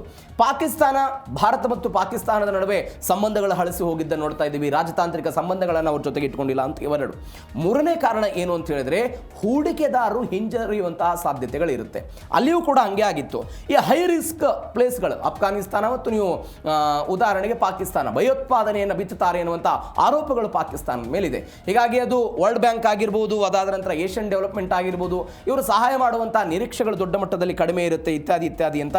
ಹೀಗಾಗಿ ಈ ಎಲ್ಲ ಸಮಸ್ಯೆಗಳು ಒನ್ಸ್ ಅಗೇನ್ ಇದ್ರ ಮೇಲೆಯೂ ಕೂಡ ಬೀರಬಹುದು ಎನ್ನುವಂಥ ಆಲೋಚನೆ ಇದೆ. ಮತ್ತೊಂದು ಬೆಳವಣಿಗೆ ಏನು ಅಂತ ಹೇಳಿದ್ರೆ, ಅಫ್ಘಾನಿಸ್ತಾನದ ವ್ಯಾಪಾರದ ಹೊಸ ಹಾದಿ. ಯುದ್ಧದ ನೆಲದಿಂದ ವ್ಯಾಪಾರದ ಕೇಂದ್ರವಾಗಿ ಇದೀಗ ಬದಲಾಗೋದಕ್ಕೆ ಕಾಬೂಲ್ ಎಲ್ಲ ಸಿದ್ಧತೆ ಆಯಿತು. ನಿಮಗೆ ಮೊಘಲ್ ಸಾಮ್ರಾಜ್ಯದ ಸ್ಥಾಪಕ ಬಾಬರ್ನ ಕಾಲದಿಂದ, ಬಾಬರ್ನ ಸಮಾಧಿ ಇವತ್ತಿನ ತನಕ ಕೂಡ ಇದೇ ಕಾಬೂಲಲ್ಲಿದೆ. ಅಲ್ಲಿಂದ ಇಲ್ಲಿಯ ತನಕ ಭಾರತದ ಜೊತೆಗೆ ಒಂದು ವ್ಯಾಪಾರ ವಹಿವಾಟು ಇತ್ತು ಅವರದು. ವ್ಯಾಪಾರ ವಹಿವಾಟು ಇತ್ತು. ಅದು ಸ್ವಲ್ಪ ದಿನಗಳ ನಂತರ ಕಡಿತ ಆಗೋ ಪ್ರಯತ್ನಗಳಾಗಿತ್ತು. ಯಾಕೆ? ರೋಮ್, ಚೀನಾ, ಭಾರತ, ಪರ್ಷಿಯಾ ದೇಶಗಳನ್ನು ಇವರು ರೇಷ್ಮೆ ಮಾರ್ಗದ ಮುಖಾಂತರ ಎಲ್ಲ ಕನೆಕ್ಟ್ ಮಾಡೋ ಪ್ರಯತ್ನವನ್ನು ಮಾಡ್ತಿದ್ರು. ಮಸಾಲೆ ಪದಾರ್ಥ, ರೇಷ್ಮೆ, ರತ್ನ ಎಲ್ಲದಕ್ಕೂ ಕೂಡ ಇದೇ ಕಾಬೂಲ್ನ ಮುಖಾಂತರ ಹೋಗ್ತಾ ಇತ್ತು. ಆದರೆ ಯಾವಾಗ 1504ರಲ್ಲಿ ಕಾಬೂಲನ್ನು ಬಾಬರ್ ವಶಪಡಿಸ್ಕೊಂಡಲ್ಲ, ಅದು ಭಾರತದ ಹೆಬ್ಬಾಗಲಾಗಿ ಎಲ್ಲ ಪರಿಣಮಿಸಾಯಿತು. ಅದಾದ ನಂತರ 19ನೇ ಶತಮಾನದಲ್ಲಿ ನಾನು ಆವಾಗಲೇ ಹೇಳಿದೆ, ಬ್ರಿಟಿಷರು 3 ಯುದ್ಧ ಮಾಡಿದ ನಂತರ ಕಾಬೂಲ್ನ ಒಟ್ಟಾರೆ ಪರಿಸ್ಥಿತಿ ಹಳ್ಳ ಹಿಡಿಯೋದಕ್ಕೆ ಶುರುವಾಯಿತು. ಅಂದರೆ ಯುದ್ಧ ಕೇಂದ್ರಿತ ಪ್ರದೇಶವಾಗಿ ಅದು ದಿ ಗ್ರೇಟ್ ಗೇಮ್ ಅಂತ ಕರೀತಾರೆ ಅದನ್ನು. ಬ್ರಿಟಿಷರು ಮಾಡಿದಂಥ 3 ಯುದ್ಧಗಳಿಗೆ ದಿ ಗ್ರೇಟ್ ಗೇಮ್ ಅಂತ ಕರೀತಾರೆ. ಯಾವಾಗ ದಿ ಗ್ರೇಟ್ ಗೇಮ್ ಆಯ್ತಲ್ಲ, ಅವಾಗ ಸಂಪೂರ್ಣವಾಗಿ ಕಾಬೂಲ್ ಯಾವ ವ್ಯಾಪಾರದ ಕೊಂಡಿಯಾಗಿತ್ತೋ ಆ ವ್ಯಾಪಾರದ ಕೊಂಡಿ ಇವತ್ತು ಯುದ್ಧದ ಭೂಮಿಯಾಗಿ ಪರಿಣಮಿಸ್ತು. ಒಂದು ಕಾಲದಲ್ಲಿ ಶ್ರೀಮಂತ ವ್ಯಾಪಾರ ನಗರ ಅಂತೆಲ್ಲನೂ ಕೂಡ ಕರೀತಾ ಇದ್ರು. ಏನೇನಾಯಿತು ಬೆಳವಣಿಗೆ? 1979ರಲ್ಲಿ ರಷ್ಯಾ ಪತನ ಆಯಿತು, ಅವರು ಆಕ್ರಮಣ ಮಾಡೋ ಪ್ರಯತ್ನ ಆಯಿತು. 1990ರ ದಶಕದಲ್ಲಿ ಅದೇ ಅಫ್ಘಾನಿಸ್ತಾನದಲ್ಲಿ ಅಂತರ್ಯುದ್ಧಗಳಾಯಿತು. 2001ರ ದಶಕಕ್ಕೆ ಅಮೆರಿಕ ಮಿಲಿಟರಿ ಹಸ್ತಕ್ಷೇಪಣೆ ಆಯಿತು. ಅಮೆರಿಕದ ಪಡೆಗಳನ್ನು ಅಲ್ಲಿ ಕಟ್ಟಿ ಹಾಕೋ ಪ್ರಯತ್ನಗಳಾಯಿತು. ಅಮೆರಿಕದ ಸೈನಿಕರು ಬಂದು ಅಫ್ಘಾನಿಸ್ತಾನವನ್ನು ತಮ್ಮ ನಿಯಂತ್ರಣಕ್ಕೆ ತೆಗೆದುಕೊಂಡು ಬರೋ ಪ್ರಯತ್ನವನ್ನು ಮಾಡಿದರು. ಇದರರ್ಥ ಕಳೆದ ಒಂದು 150 ವರ್ಷಗಳಲ್ಲಿ ಹೆಚ್ಚು ಕಡಿಮೆ ಇವತ್ತು ಅಫ್ಘಾನಿಸ್ತಾನ ಯುದ್ಧದ ಭೀತಿಯಲ್ಲಿತ್ತು. ಇದೀಗ ಅವರನ್ನು ತೆಗೆದುಕೊಳ್ಳುವ ಪ್ರಯತ್ನ ಮಾಡಿದ್ದಾರೆ. ಇನ್ನು ಕೊನೆಯದಾಗಿ ಯಾವುದು ಬೆಸ್ಟು? ಸಮುದ್ರನ, ರೈಲು ಮಾರ್ಗನ? ರೈಲು ಮಾರ್ಗ ಹೆಚ್ಚು ಕಡಿಮೆ ವೆಚ್ಚದಾಯಕ ಅಂತ ಹೇಳ್ತಾರೆ. ಅದಾದ ನಂತರ 15-20 ದಿನಗಳು ಸರಕು ತಲುಪುವಂಥ ಸಾಧ್ಯತೆ ಇರುತ್ತೆ ರೈಲು ಮಾರ್ಗದಲ್ಲಿ. 45 ದಿನಗಳ ಪ್ರಯಾಣವನ್ನು ನೀವು ಸಮುದ್ರ ಮಾರ್ಗದಲ್ಲಿ ಬೇಕಾಗುತ್ತೆ. ಯುದ್ಧದ ಭೀತಿ ಇರುತ್ತೆ, ವಿಮೆ ಎಲ್ಲ ಜಾಸ್ತಿ ಆಗ್ಬೋದು. ಭದ್ರತೆ ವಿಚಾರಕ್ಕೆ ಬಂದರೆ ಕೆಂಪು ಸಮುದ್ರದ ಹೌತಿಗಳ ದಾಳಿಯಿಂದ ಭೂಮಾರ್ಗ ಸಂಪೂರ್ಣವಾಗಿ ಸೇಫ್ ಅಂತ. ಹಡಗಿಗೆ ಹೋಲಿಕೆ ಮಾಡಿದರೆ ರೈಲು ಸಾರಿಗೆ ವೆಚ್ಚವೂ ಕೂಡ ಕಡಿಮೆ ಆಗುತ್ತೆ, ಇತ್ಯಾದಿ ಇತ್ಯಾದಿ ಅಂತ ಹೇಳ್ತಿದ್ದಾರೆ. ಒಂದು 30% ಇಳಿಕೆ ಆಗ್ಬೋದು ಅಂತ. ಬಟ್ ಎಲ್ಲ ಅನುಕೂಲ ಇದ್ದಾಗಲೂ ಕೂಡ ಕೆಲವೊಂದಿಷ್ಟು ರಾಜತಾಂತ್ರಿಕ ಸಮಸ್ಯೆಗಳಂತೂ ಸಹಜವಾಗಿ ಬಂದೇ ಬರುತ್ತೆ. ನೀವು ಟೆಕ್ನಿಕಲ್ ಸಮಸ್ಯೆಗಳನ್ನು ಹೇಗೆ ಬಗೆಹರಿಸಿದಾಗಲೂ ಕೂಡ ಪರಸ್ಪರ ದೇಶಗಳ ನಡುವಿರುವಂಥ ಭಿನ್ನಾಭಿಪ್ರಾಯಗಳು ಅದನ್ನು ಹೆಂಗೆ ತೆಗೆದುಕೊಂಡು ಹೋಗುತ್ತೆ ರಷ್ಯಾ? ಈ ಯೋಜನೆಗೆ 5 ದೇಶಗಳ ಹೆಂಗೆ ಒಪ್ಪಿಗೆ ಕೊಡುತ್ತೆ? ಕಾದು ನೋಡೋಣ. ಅದು ಭಾರತದ ಯುವಕರಿಗೆ ಸಂಬಂಧಪಟ್ಟಂತಹ ಸುದ್ದಿ, ಅದು ಜನ್ಸಿಗಳಿಗೆ ಸಂಬಂಧಪಟ್ಟಂಥ ಸುದ್ದಿ. ಇತ್ತೀಚೆಗೆ ನೀಟ್ ಪ್ರಶ್ನೆ ಪತ್ರಿಕೆ ವಿವಾದ ಆಯಿತು. ಪ್ರಶ್ನೆ ಪತ್ರಿಕೆ ಸೋರಿಕೆ ಆಯಿತು. ಸೋರಿಕೆಯಾದ ನಂತರ ಮತ್ತೊಮ್ಮೆ ಮರುಪರೀಕ್ಷೆ ಆಯಿತು. ಅದಕ್ಕೆ ಒಪ್ಪದಂಥ ಜನ್ಸಿಗಳು ಧರ್ಮೇಂದ್ರ ಪ್ರಧಾನ್ ರಾಜೀನಾಮೆ ಕೊಡಬೇಕು ಅಂತ ದೆಹಲಿಯ ಜಂತರ್ ಮಂತರ್ನಲ್ಲಿ ಪ್ರತಿಭಟನೆ ಮಾಡಿದ್ರು. ಅಂತಿಮವಾಗಿ ಇದೀಗ ಧರ್ಮೇಂದ್ರ ಪ್ರಧಾನ್ ಎಲ್ಲರೂ ಕೂಡ ರಾಜೀನಾಮೆ ಆಯಿತು. ಎಲ್ಲವೂ ಆದ ನಂತರ ಒಂದು ವೋಟರ್ ಒಂದು ಸಮೀಕ್ಷೆ ಮಾಡೋ ಪ್ರಯತ್ನ ಮಾಡಿದೆ. ಯಾರ ಸಮೀಕ್ಷೆ? 1997ರಿಂದ 2010ರ ನಡುವೆ ಹುಟ್ಟಿರುವಂಥ ಈ ಜೆನ್ಸಿಗಳು ಅಂತ ನಾವೇನು ಕರಿತೀವಿ, ಆ ಜೆನ್ಸಿಗಳ ಸಮೀಕ್ಷೆ ಮಾಡೋ ಪ್ರಯತ್ನವನ್ನು ಮಾಡಿದೆ. ಆ ಸಮೀಕ್ಷೆಯಲ್ಲಿ ಮೋದಿಯ ಪರವಾಗಿಯೇ ಇದೀಗ ಅಭಿಪ್ರಾಯ ಬಂದಿದೆ ಅನ್ನೋದು ಸದ್ಯಕ್ಕೆ ಬರ್ತಾ ಇರುವಂಥ ಡೀಟೇಲ್ಸು. ಈ ಎಲ್ಲದರ ಜೊತೆಗೆ ನಮಗೆ ರಾಜಕಾರಣಿಗಳೇ ಒಂದು ದೊಡ್ಡ ಮಟ್ಟದ ಸಮಸ್ಯೆ ಆಗಿ ಕಾಡ್ತಾ ಇದ್ದಾರೆ ಅಂತ ಯುವಕರು ಒಂದು ಅಭಿಪ್ರಾಯವನ್ನು ಕೊಟ್ಟಿದ್ದಾರೆ. ಈ ಅಭಿಪ್ರಾಯದ ಜೊತೆಗೆ ಅವರು ಹೇಳ್ತಿದ್ದಾರೆ, ನೀವು ಚುನಾವಣೆಗಳಲ್ಲಿ ಹೊಸ ಮುಖಗಳನ್ನು ಪರಿಚಯ ಮಾಡಿ ಹೊಸಬರನ್ನು ಕರೆದುಕೊಂಡು ಬಂದಾಗ ನಾವು ಅವ್ರಿಗೆ ಓಟ್ ಹಾಕೋ ಪ್ರಯತ್ನವನ್ನು ಮಾಡ್ತೀವಿ ಅಂತ ಹೇಳ್ತಾ ಇದ್ದಾರೆ. ಹಾಗಾದರೆ ಏನಿದೆ ಈ ವರದಿಯಲ್ಲಿ? ಮೋದಿ ಪರವಾಗಿದೆಯಾ, ಮೋದಿ ವಿರುದ್ಧವಾಗಿದೆಯಾ, ಏನೆಲ್ಲ ಅಭಿಪ್ರಾಯಗಳು ಜನ್ಸಿಯಿಂದ ಬಂತು? ಡೀಟೇಲ್ ಆಗಿ ನೋಡ್ತಾ ಹೋಗೋಣ. ರಾಜಕೀಯ ಪಕ್ಷಗಳ ವಿರುದ್ಧ ಜನ್ಸಿಗಳ ಆಕ್ರೋಶವನ್ನು ಹೊರಹಾಕಿದ್ರು. 58.7% ಯುವಕರಿಗೆ ರಾಜಕೀಯ ಪಕ್ಷಗಳ ಮೇಲೆ ನಂಬಿಕೆ ಇಲ್ಲ. ನಾನು ಅನೇಕ ಬಾರಿ ಹೇಳಿದ್ದೀನಿ, ನೀವು ಸ್ವತಂತ್ರ ಪೂರ್ವ ಅಥವಾ ಅದಕ್ಕಿಂತ ಮೊದಲು ರಾಜಕೀಯ ಅನ್ನೋದು ಏನಾಗಿತ್ತು? ತ್ಯಾಗದಿಂದ ಕೂಡಿತ್ತು, ಸಮಾಜ ಸೇವೆಯಿಂದ ಕೂಡಿತ್ತು, ದೇಶ ಸೇವೆಯಿಂದ ಕೂಡಿತ್ತು, ಅಭಿವೃದ್ಧಿಯಿಂದ ಕೂಡಿತ್ತು. ಆದರೆ ನೀವು ಸ್ವತಂತ್ರದ ನಂತರ ರಾಜಕೀಯ ದಿಕ್ಕು ಬದಲಾಗ್ತಾ ಹೋಯಿತು. ವೈಯಕ್ತಿಕ ಲಾಲಸೆ ಬಂತು, ಅಧಿಕಾರದ ಹಪಹಪಿ ಬಂತು. ಅದಾದ ನಂತರ ಅಧಿಕಾರಕ್ಕೆ ಏರಬೇಕು ಅನ್ನೋದಕ್ಕೆ ಪಾರ್ಟಿಗಳನ್ನು ಬದಲಾವಣೆ ಮಾಡೋದು ಬಂತು. ಅದನ್ನು ನಾವು ನಿಯಂತ್ರಣ ಮಾಡ್ತೀವಿ ಅಂತ ಪಕ್ಷಾಂತರ ನಿಷೇಧ ಕಾಯ್ದೆಯನ್ನು ತೆಗೆದುಕೊಂಡು ಬರೋ ಪ್ರಯತ್ನ ಮಾಡಿದರು. ಯಾವುದಕ್ಕೂ ಕೂಡ ಬ್ರೇಕ್ ಹಾಕೋದಕ್ಕೆ ಸಾಧ್ಯ ಆಗಲಿಲ್ಲ. ಈ ರೀತಿಯಾಗಿ ರಾಜಕಾರಣಿಗಳ ವಿರುದ್ಧ ಮತ್ತು ರಾಜಕೀಯ ವ್ಯವಸ್ಥೆಯ ವಿರುದ್ಧ ಯುವಕರ ಆಕ್ರೋಶ. ನಮ್ಮ ಸಮಸ್ಯೆಗಳ ರಾಜಕಾರಣಿಗಳಿಗೆ ಅರ್ಥವೇ ಆಗ್ತಾ ಇಲ್ಲ ಅಂತ ಯುವ ಪಡೆಯವರು ಹೇಳಿದರು. ಕೇವಲ 20.7% ಮಂದಿಗಷ್ಟೇ ರಾಜಕೀಯ ವ್ಯವಸ್ಥೆ ಮೇಲೆ ಒಲವಿದೆ. NDA ಬೆಂಬಲಿಗರಲ್ಲಿ 54%, ಇಂಡಿಯಾ ಒಕ್ಕೂಟದ 64% ಯುವಕರಲ್ಲೆಲ್ಲ ಅಸಮಾಧಾನ ಬಂತು. ಯುವಕರ ಧ್ವನಿಯನ್ನು ಕಡೆಗಣಿಸಿದರೆ ಅಧಿಕಾರಕ್ಕೆ ಕುತ್ತು ಎನ್ನುವಂಥ ಎಚ್ಚರಿಕೆ ಬಂದಿದೆ. ನಾನು ಅನೇಕ ಬಾರಿ ಹೇಳಿದ್ದೇನೆ, ಬೇರೆ ಬೇರೆ ದೇಶಗಳಲ್ಲಿ ಆದಂಥ ಉದಾಹರಣೆಗಳು ಇವತ್ತು ನಮ್ಮ ಬಳಿ ಇದೆ. ಇವತ್ತು BJP ಕೂಡ ಜನ್ಸಿಗಳನ್ನು ಅಥವಾ ಫಸ್ಟ್ ಟೈಮ್ ವೋಟರ್ಸು ಯುವಕರನ್ನು ಯಾಕೆ ತನ್ನತ್ತ ಇಟ್ಕೊಳ್ಳೋದಕ್ಕೆ ಪ್ರಯತ್ನವನ್ನು ಪಡುತ್ತೆ? ಇವರ ವೋಟ್ ಬ್ಯಾಂಕ್ ಕದಡಬಾರ್ದು ಅನ್ನುವ ಕಾರಣಕ್ಕಾಗಿ. ಈಗ ಉದಾಹರಣೆಗೆ ಧರ್ಮೇಂದ್ರ ಪ್ರಧಾನ್ ರಾಜೀನಾಮೆಯನ್ನು ಪಡೆದುಕೊಂಡಂಥ ಕಾಕ್ರೋಚ್ ಜನತಾ ಪಾರ್ಟಿ ಅಥವಾ ಯುವಕರು ವಿದ್ಯಾರ್ಥಿಗಳು ನಾಳೆ 2029 ಲೋಕಸಭಾ ಚುನಾವಣೆಯಲ್ಲಿ NDA ಮೈತ್ರಿಕೂಟದ ವಿರುದ್ಧ ಮತ ಚಲಾಯಿಸಿದ್ರೆ ಏನಾಗುತ್ತೆ? ಅಧಿಕಾರವನ್ನು ಕಳೆದುಕೊಳ್ಳಬೇಕಾದಂಥ ಅನಿವಾರ್ಯತೆ ಬರುತ್ತೆ.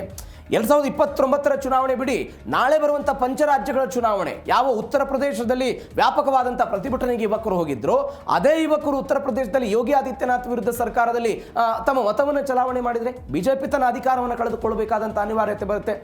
ಈ ಕಾರಣಕ್ಕಾಗಿ ಅಂಥದ್ದೊಂದು ಪರಿಸ್ಥಿತಿ ಬರ್ತಾ ಇದೆ. ನೀವು ನೋಡಿ, ಇದಕ್ಕೊಂದು ಬೆಸ್ಟ್ ಎಕ್ಸಾಂಪಲ್ ಅಂತ ಹೇಳಿದ್ರೆ, ಅಥವಾ ಇದನ್ನು ತನ್ನ ತೆಕ್ಕೆಗೆ ತೆಗೆದುಕೊಳ್ಳೋದಕ್ಕೆ ಹೆಂಗೆ ಪ್ರಯತ್ನ ಮಾಡ್ತಿದ್ದಾರೆ ಅಂತ, ಇತ್ತೀಚೆಗೆ ಮಹಾರಾಷ್ಟ್ರದಲ್ಲಿ ಒಂದು ಕಾರ್ಯಕ್ರಮ ಆಯಿತು. ಏನು ಕಾರ್ಯಕ್ರಮ? ಯಾವುದೋ ಒಂದು ಆಡಿಟೋರಿಯಂನಲ್ಲಿ ಕಾರ್ಯಕ್ರಮ. ರಾಷ್ಟ್ರೀಯ ಸ್ವಯಂ ಸೇವಕ ಸಂಘದ ಸರಸಂಘ ಚಾಲಕರಾದಂಥ ಇವರು ಭಾಗವಹಿಸಿದ್ರಲ್ಲಿ, ಮೋಹನ್ ಭಾಗವತ್ ಭಾಗವಹಿಸಿದ್ರು. ಅವರು ಮಾತನಾಡ್ತಾ ಹೇಳಿದರು, ಒಂದು ಹೇಳಿಕೆಯನ್ನು ಕೊಟ್ಟರು. ನಮ್ಮ ರಾಜಕೀಯ ವ್ಯವಸ್ಥೆ ಮತ್ತು ನಮ್ಮ ಆಡಳಿತ ವ್ಯವಸ್ಥೆಯ ರಾಜಕಾರಣಿಗಳು ಇವತ್ತಿನ ಯುವಕರ ಮನಸ್ಸನ್ನು ಅರಿತುಕೊಳ್ಳುವಲ್ಲಿ ಫೇಲ್ ಆಗ್ತಾ ಇದ್ದಾರೆ. ಅವರ ಬೇಡಿಕೆಗಳು ಏನಿದೆ ಅನ್ನೋದನ್ನು ನಾವು ಟೆಕ್ನಿಕಲ್ ಆಗಿ ಅರಿತುಕೊಳ್ಳಬೇಕಾದಂಥ ಅನಿವಾರ್ಯತೆ ಇದೆ ಅಂತ ಯಾರು ಹೇಳಿದರು? BJPಯ ಒಂದು ವಿಂಗ್ ಆಗಿರುವಂಥ RSSನ ಒಂದು ವಿಂಗ್ ಅಂತ BJPಯನ್ನು ಕರಿತೀವಿ. ಅವರು ಹೇಳಿಕೆ ಕೊಡೋ ಪ್ರಯತ್ನ ಮಾಡೋಣ. ಇದರ ಅರ್ಥ ಏನು? ಅವರನ್ನು ನಮ್ಮತ್ತ ಒಲಿಸಿಕೊಳ್ಳಬೇಕು ಎನ್ನುವಂಥ ಪ್ರಯತ್ನ ಇದು ಒಂದು. ಇವೆಲ್ಲದರ ನಡುವೆ ಉದ್ಯೋಗ ಶಿಕ್ಷಣವೇ ಫಸ್ಟ್, ಮೋದಿಯೇ ಬೆಸ್ಟ್ ಅಂತಲೂ ಕೂಡ ತಮ್ಮ ಅಭಿಪ್ರಾಯವನ್ನು ಹಂಚಿಕೊಂಡ್ರು. ಜನ್ಸಿ ಯುವಕರ ಮೊದಲ ಆದ್ಯತೆ ಉದ್ಯೋಗ ಮತ್ತು ಶಿಕ್ಷಣ ಅಂತ ಹೇಳಿದರು. 53%. ಸಹಜವಾಗಿ ನರೇಂದ್ರ ಮೋದಿ ಹೇಳಿದ್ರು ವರ್ಷಕ್ಕೆ 2 ಕೋಟಿ ಉದ್ಯೋಗ ಸೃಷ್ಟಿ ಮಾಡ್ತೀವಿ ಅಂತ. ಇವತ್ತಿನ ತನಕವೂ ಕೂಡ ಆಗಿಲ್ಲ ಎನ್ನುವಂಥ ಆಕ್ರೋಶವನ್ನು ಹೊರಹಾಕೋ ಪ್ರಯತ್ನವನ್ನು ಮಾಡ್ತಾರೆ ಯಾರು? ಅನೇಕ ಜನ ಯುವಕರಾಗಿರ್ಬೋದು, ಕಾಂಗ್ರೆಸ್ ಆಗಿರ್ಬೋದು. ಹೀಗಾಗಿ ಶಿಕ್ಷಣವೂ ಕೂಡ ಎಲ್ಲವೂ ಕೂಡ ಹೌದು ಅಂತ ಹೇಳಿದರು. ಬೆಲೆ ಏರಿಕೆ 13.1, ಭ್ರಷ್ಟಾಚಾರ 11.9, ಇತರೆ ಪ್ರಮುಖ ಸಮಸ್ಯೆಗಳೆಲ್ಲ ಇದೆ ಅಂತ ಹೇಳಿದರು. ಜನಪ್ರಿಯ ನಾಯಕರಲ್ಲಿ ಇಂದಿಗೂ ಕೂಡ ಪ್ರಧಾನಿ ನರೇಂದ್ರ ಮೋದಿಯೇ ನಂಬರ್ 1 ಅಂತೆಲ್ಲ ಹೇಳಿದ್ದಾರೆ. 39.8ರಷ್ಟು ಈ ಜನ್ಸಿಗಳೆಲ್ಲ ಹೇಳಿದರು. ರಾಹುಲ್ ಗಾಂಧಿಗೆ 27% ಕೊಟ್ಟಿದ್ದಾರೆ, ಅಭಿಜಿತ್ ದೀಪ್ಕೆಗೆ 12% ಕೊಟ್ಟಿದ್ದಾರೆ. ನಾಯಕನಿಗಿಂತ ಸಮಸ್ಯೆಗಳ ಆಧಾರದ ಮೇಲೆ ಮತದಾನಕ್ಕೆ ಯುವಕರೆಲ್ಲ ಒಲವನ್ನು ತೋರ್ತಾ ಇದ್ದಾರೆ ಅಂತ. ನೀವು ನೋಡಿ, ನಮ್ಮಲ್ಲಿ ಒಂದು ಕಾನ್ಸೆಪ್ಟ್ ಇದೆ. ಏನು ಕಾನ್ಸೆಪ್ಟ್ ಅಂತ ಹೇಳಿದರೆ, ನಮ್ಮ ಮುಂಬರುವಂಥ ಎಲ್ಲ ಜನರೇಷನ್ಗಳು ಕೂಡ ಆ ಜನ್ರೇಷನ್ಗೆ ಸಮಸ್ಯೆಗಳ ಅರಿವಿಲ್ಲ, ಆ ಜನ್ರೇಷನ್ ತಪ್ಪು ಹಾದಿಯಲ್ಲಿ ಹೋಗ್ತಾ ಇದ್ದಾರೆ ಅಂತ ನಾವೆಲ್ಲ ಅಂದ್ಕೊಂಡು ಬಿಡ್ತೀವಿ. ಬಟ್ ಅದಕ್ಕೆ ತದ್ವಿರುದ್ಧವಾಗಿ ಈಗ ಈ ಎಲ್ಲ ಪ್ರತಿಭಟನೆ ಆದಮೇಲೆ ಒಂದು ವಿಶ್ಲೇಷಣೆ ಬರ್ತಾ ಇದೆ. ಜನ್ಸಿಗಳು ಆಯಾ ಕಾಲಮಾನಕ್ಕೆ ತಕ್ಕಂತೆ ಬದಲಾಗ್ತಾ ಹೋಗ್ತಾರೆ. ಆ ಬದಲಾವಣೆಯನ್ನು ಎಕ್ಸೆಪ್ಟ್ ಮಾಡುವಂತಹ ಒಂದು ಸಂಯಮ ನೀತಿಯು ಕೂಡ ಸರ್ಕಾರದ ಬಳಿ ಇರಬೇಕು ಎನ್ನುವಂಥ ಆಲೋಚನೆ. ಹೀಗಾಗಿ ಈ ಎಲ್ಲ ವರದಿಗಳು ಕೂಡ ಬಂದಿದ್ದನ್ನು ನಾವೆಲ್ಲ ನೋಡ್ತಾ ಇದ್ದೀವಿ. ಮತ್ತೊಂದು ಬೆಳವಣಿಗೆ ಏನು ಅಂತ ಹೇಳಿದರೆ, ಸೋಷಿಯಲ್ ಮೀಡಿಯಾ ಕ್ರೇಜ್, ಪೋಷಕರ ಮೇಲೆ ಟ್ರಸ್ಟ್ ಇದೆ ಅಂತೆ. ಅಂದರೆ ಪೋಷಕರ ಮೇಲೆಲ್ಲ ನಂಬಿಕೆ ಇಟ್ಟಿದ್ದಾರೆ. ಅಭಿಪ್ರಾಯವನ್ನು ರೂಪಿಸೋದಕ್ಕೆ 49.3% ಯುವಕರಿಗೆ ಸಾಮಾಜಿಕ ಜಾಲತಾಣ ಎಲ್ಲ ಆಸರೆ ಅಂತ ಹೇಳ್ತಿದ್ದಾರೆ. ಆದರೆ ನಾವು ಯಾರನ್ನು ಹೆಚ್ಚು ನಂಬ್ತೀವಿ? ಸಾಮಾಜಿಕ ಮಾಧ್ಯಮಕ್ಕಿಂತಲೂ ಕೂಡ ಪೋಷಕರನ್ನು ನಾವು ಹೆಚ್ಚು ನಂಬ್ತೀವಿ ಅಂತ ಒಂದು 75% ಜನ ಹೇಳಿದ್ದಾರೆ. ರಾಜಕೀಯದಲ್ಲಿ ಯುವ ಮುಖಗಳಿಗೆ ಆದ್ಯತೆ ಕೊಡಬೇಕು ಅಂತ ಜನ್ಸಿಗಳು ಬೇಡಿಕೆ ಇಟ್ಟರು. ಅದನ್ನು BJP ಪ್ರಯೋಗ ಮಾಡೋ ಪ್ರಯತ್ನವನ್ನು ಅನೇಕ ರಾಜ್ಯಗಳಲ್ಲಿ ಮಾಡಿದೆ. ಯುವ ಅಭ್ಯರ್ಥಿಗಳಿಗೆ ಟಿಕೆಟ್ ಕೊಟ್ಟರೆ ನಾವು ಓಟ್ ಹಾಕ್ತೀವಿ ಅಂತ 74.6% ಮಂದಿ ಎಲ್ಲ ಹೇಳಿದರು. ಸದನದಲ್ಲಿ 40 ವರ್ಷಕ್ಕಿಂತ ಕೆಳಗಿನ ಸಂಸದರಿರೋದು ಕೇವಲ 11%. 40 ವರ್ಷಕ್ಕಿಂತ ಕಡಿಮೆ ಇರೋರು 11%. ಮಹಿಳೆಯರ ಪ್ರಮಾಣವೂ ಕೂಡ ಕಡಿಮೆ ಇರೋದನ್ನು ನೋಡ್ತಾ ಇದ್ದೀವಿ. ಬೇರೆ ಬೇರೆ ರಾಜ್ಯಗಳಲ್ಲಿ ಮುಖ್ಯಮಂತ್ರಿಗಳು, ಸಚಿವರ ಕ್ಯಾಬಿನೆಟ್ಗಳಲ್ಲಿ ಮಹಿಳೆಯರ ಪ್ರಮಾಣ, ಇತ್ತೀಚೆಗೆ DK ಶಿವಕುಮಾರ್ ಅವರ ಸಂಪುಟದಲ್ಲಿ ಈ 50 ವರ್ಷಕ್ಕಿಂತ ಹೆಚ್ಚಿನವರೇ ಅತಿ ಹೆಚ್ಚು ಜನ ಇದ್ದದ್ದನ್ನು ನೋಡಿದ್ವಿ. ಉದಾಹರಣೆ ಕೊಡೋದಾದರೆ, ನೀವು ಮೋದಿಯವರ ಸರ್ಕಾರದ 40 ವರ್ಷಕ್ಕಿಂತ ಅಂದರೆ ಒಟ್ಟಾರೆ ನೀವು ಎಲ್ಲ ಪಕ್ಷಗಳನ್ನು ತೆಗೆದುಕೊಂಡಾಗಲೂ ಕೂಡ 11% ಇದೆ. ಹೀಗಾಗಿ ಅವರು ಹೇಳ್ತಿದ್ದಾರೆ ಹೊಸಬರಿಗೆ ಅವಕಾಶವನ್ನು ಕೊಡಬೇಕು ಅಂತ. ನೋಡೋಣ ಎಷ್ಟು ಅವಕಾಶ ಕೊಡ್ತಾರೆ. ಎಲ್ಲಕ್ಕಿಂತ ಹೆಚ್ಚಾಗಿ ನಿಂದನಾರ್ಹ ಭಾಷೆಗೆ ಯುವ ಜನತೆ ನೋ ಅಂದರು. ಈ ಜಂತರ್ ಮಂತರ್ನಲ್ಲಿ ಪ್ರತಿಭಟನೆಯಾದಾಗ ಮೋದಿಯವರನ್ನು ಹೀಯಾಳಿಸಿ, ಮೋದಿಯವರ ತಾಯಿಯನ್ನು ಹೀಯಾಳಿಸಿ, ಕುಟುಂಬವನ್ನು ಹೀಯಾಳಿಸಿ ಎಲ್ಲ ಮಾತನಾಡಿದರು. ಮೋದಿ ವಿರುದ್ಧ ನಿಂದನೆಗೆ ಯುವಕರೆಲ್ಲ ವಿರೋಧ ವ್ಯಕ್ತಪಡಿಸಿದರು. 50%ಕ್ಕೂ ಹೆಚ್ಚು ಮಂದಿಯಿಂದ ನಿಂದನಾರ್ಹ ಭಾಷೆ ಬಳಕೆಗೆಲ್ಲ ಧಿಕ್ಕಾರ ಆಗಿದೆ. ನಾಯಕನ ಶೈಕ್ಷಣಿಕ ಅರ್ಹತೆಗೂ ಕೂಡ ಹೆಚ್ಚಿನ ಪ್ರಾಮುಖ್ಯತೆಯನ್ನು ಒಂದು 59.5% ಜನ ಎಲ್ಲ ಒಪ್ಪಿಗೆ ಕೊಟ್ಟಿದ್ದಾರೆ. ಜಾತಿ ರಾಜಕಾರಣದ ಹಿಡಿತದಿಂದ ಹೊಸ ತಲೆಮಾರೆಲ್ಲ ದೂರ ಆಗ್ತಾ ಇದೆ. 48.2% ಯುವಕರು ನಮಗೆ ಜಾತಿ ಮುಖ್ಯ ಅಲ್ಲ ಅಂತ ಹೇಳ್ತಿದ್ದಾರೆ. ನಿಮಗೆ ಅನೇಕ ಬಾರಿ ನಾನು ಆವಾಗಲೇ ನಾನು ಹೇಳಿದೆ ಜಾತಿ ರಾಜಕಾರಣ ಅಥವಾ ಕುಟುಂಬ ರಾಜಕಾರಣ ಈ ಯಾವುದನ್ನು ಕೂಡ ಇವತ್ತಿನ ಯುವಕರು ಒಪ್ಪುವಂಥ ಸ್ಥಿತಿ ಇಲ್ಲ.